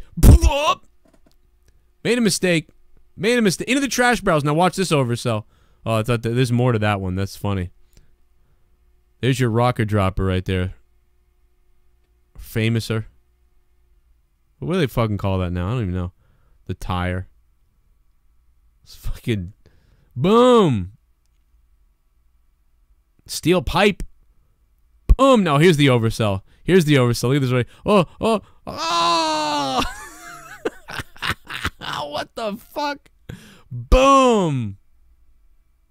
Boom! Boom! Look at that. I was only bleeding a little bit. Over the car. Headbutt to the balls. Boom! Oh! Smash! Oh, fuck, it breaks into shards. Look at that, the drum to the head. Look at this. Woof! Look at this round off. Super kick. Look at this. A little bit of wrestling for you there, Scotty. Get the shoulders down. Like these sound effects. Is this the most ridiculous thing I'm doing right now instead of ending the show? Drop kick to the jaw. Boom. Down. Undangerous suplex on the ladder. Not protecting his head. Don't like that, though. Was a throwaway, though. Stomping on the big elbow drop right to the ribs. Right to the back of the head there. Chair shot to the back. That made a huge noise. Oh, look at this. Joe Cronin without the shirt on. Oh, Joe's getting sexy. A block. Another shot in the basement room brawl. Look at that. Boom. Boot to the fucking balls right there. Anyway, we had some fun watching this for Razzie, who wanted me to put this on for him. I hope you enjoyed it. That was fun. Let's reminisce about the backyard days. Back in the old backyard, before I ever stepped into a ring. I never thought I'd be sitting here basically retired from being in the ring, watching a backyard video. What the fuck happened there? Anyway, guys, we'll see you tomorrow night for Out of Nowhere at 11 p.m. Eastern Time, U.S. Thank you to everybody who dropped a couple bucks on the show tonight, donated a little bit. Jeremy for that $10. Dream match, Nia Jax versus Karma. Nikki Cross, he had all kinds of fucking matches pulled out. Jeremy, thank you, man. Scotty and Alan Rector, thank you for subbing to the channel. Dope Dupes. Fucking everybody who subbed to the channel. Hit that sub button down below if you can. And we'll see you guys tomorrow night for Out of Nowhere at 11 p.m. Eastern Time. Hit me up with a message. Remember all the new stuff going up on Patreon tonight and in the morning. I'll look for that as well. Good night. Thanks for listening. We'll see you tomorrow. And feel free to tweet at me later, Instagram me, and check out my Facebook page. Facebook.com/Rage Internet Radio. That's the actual link. Or you can go at Rage Internet Radio on Facebook. But there is a Facebook page with Joe Cronin Show, but it's wrong. It's not the right one. The one you're looking for has over 3,000 likes. All right. I'm really going this time. Later.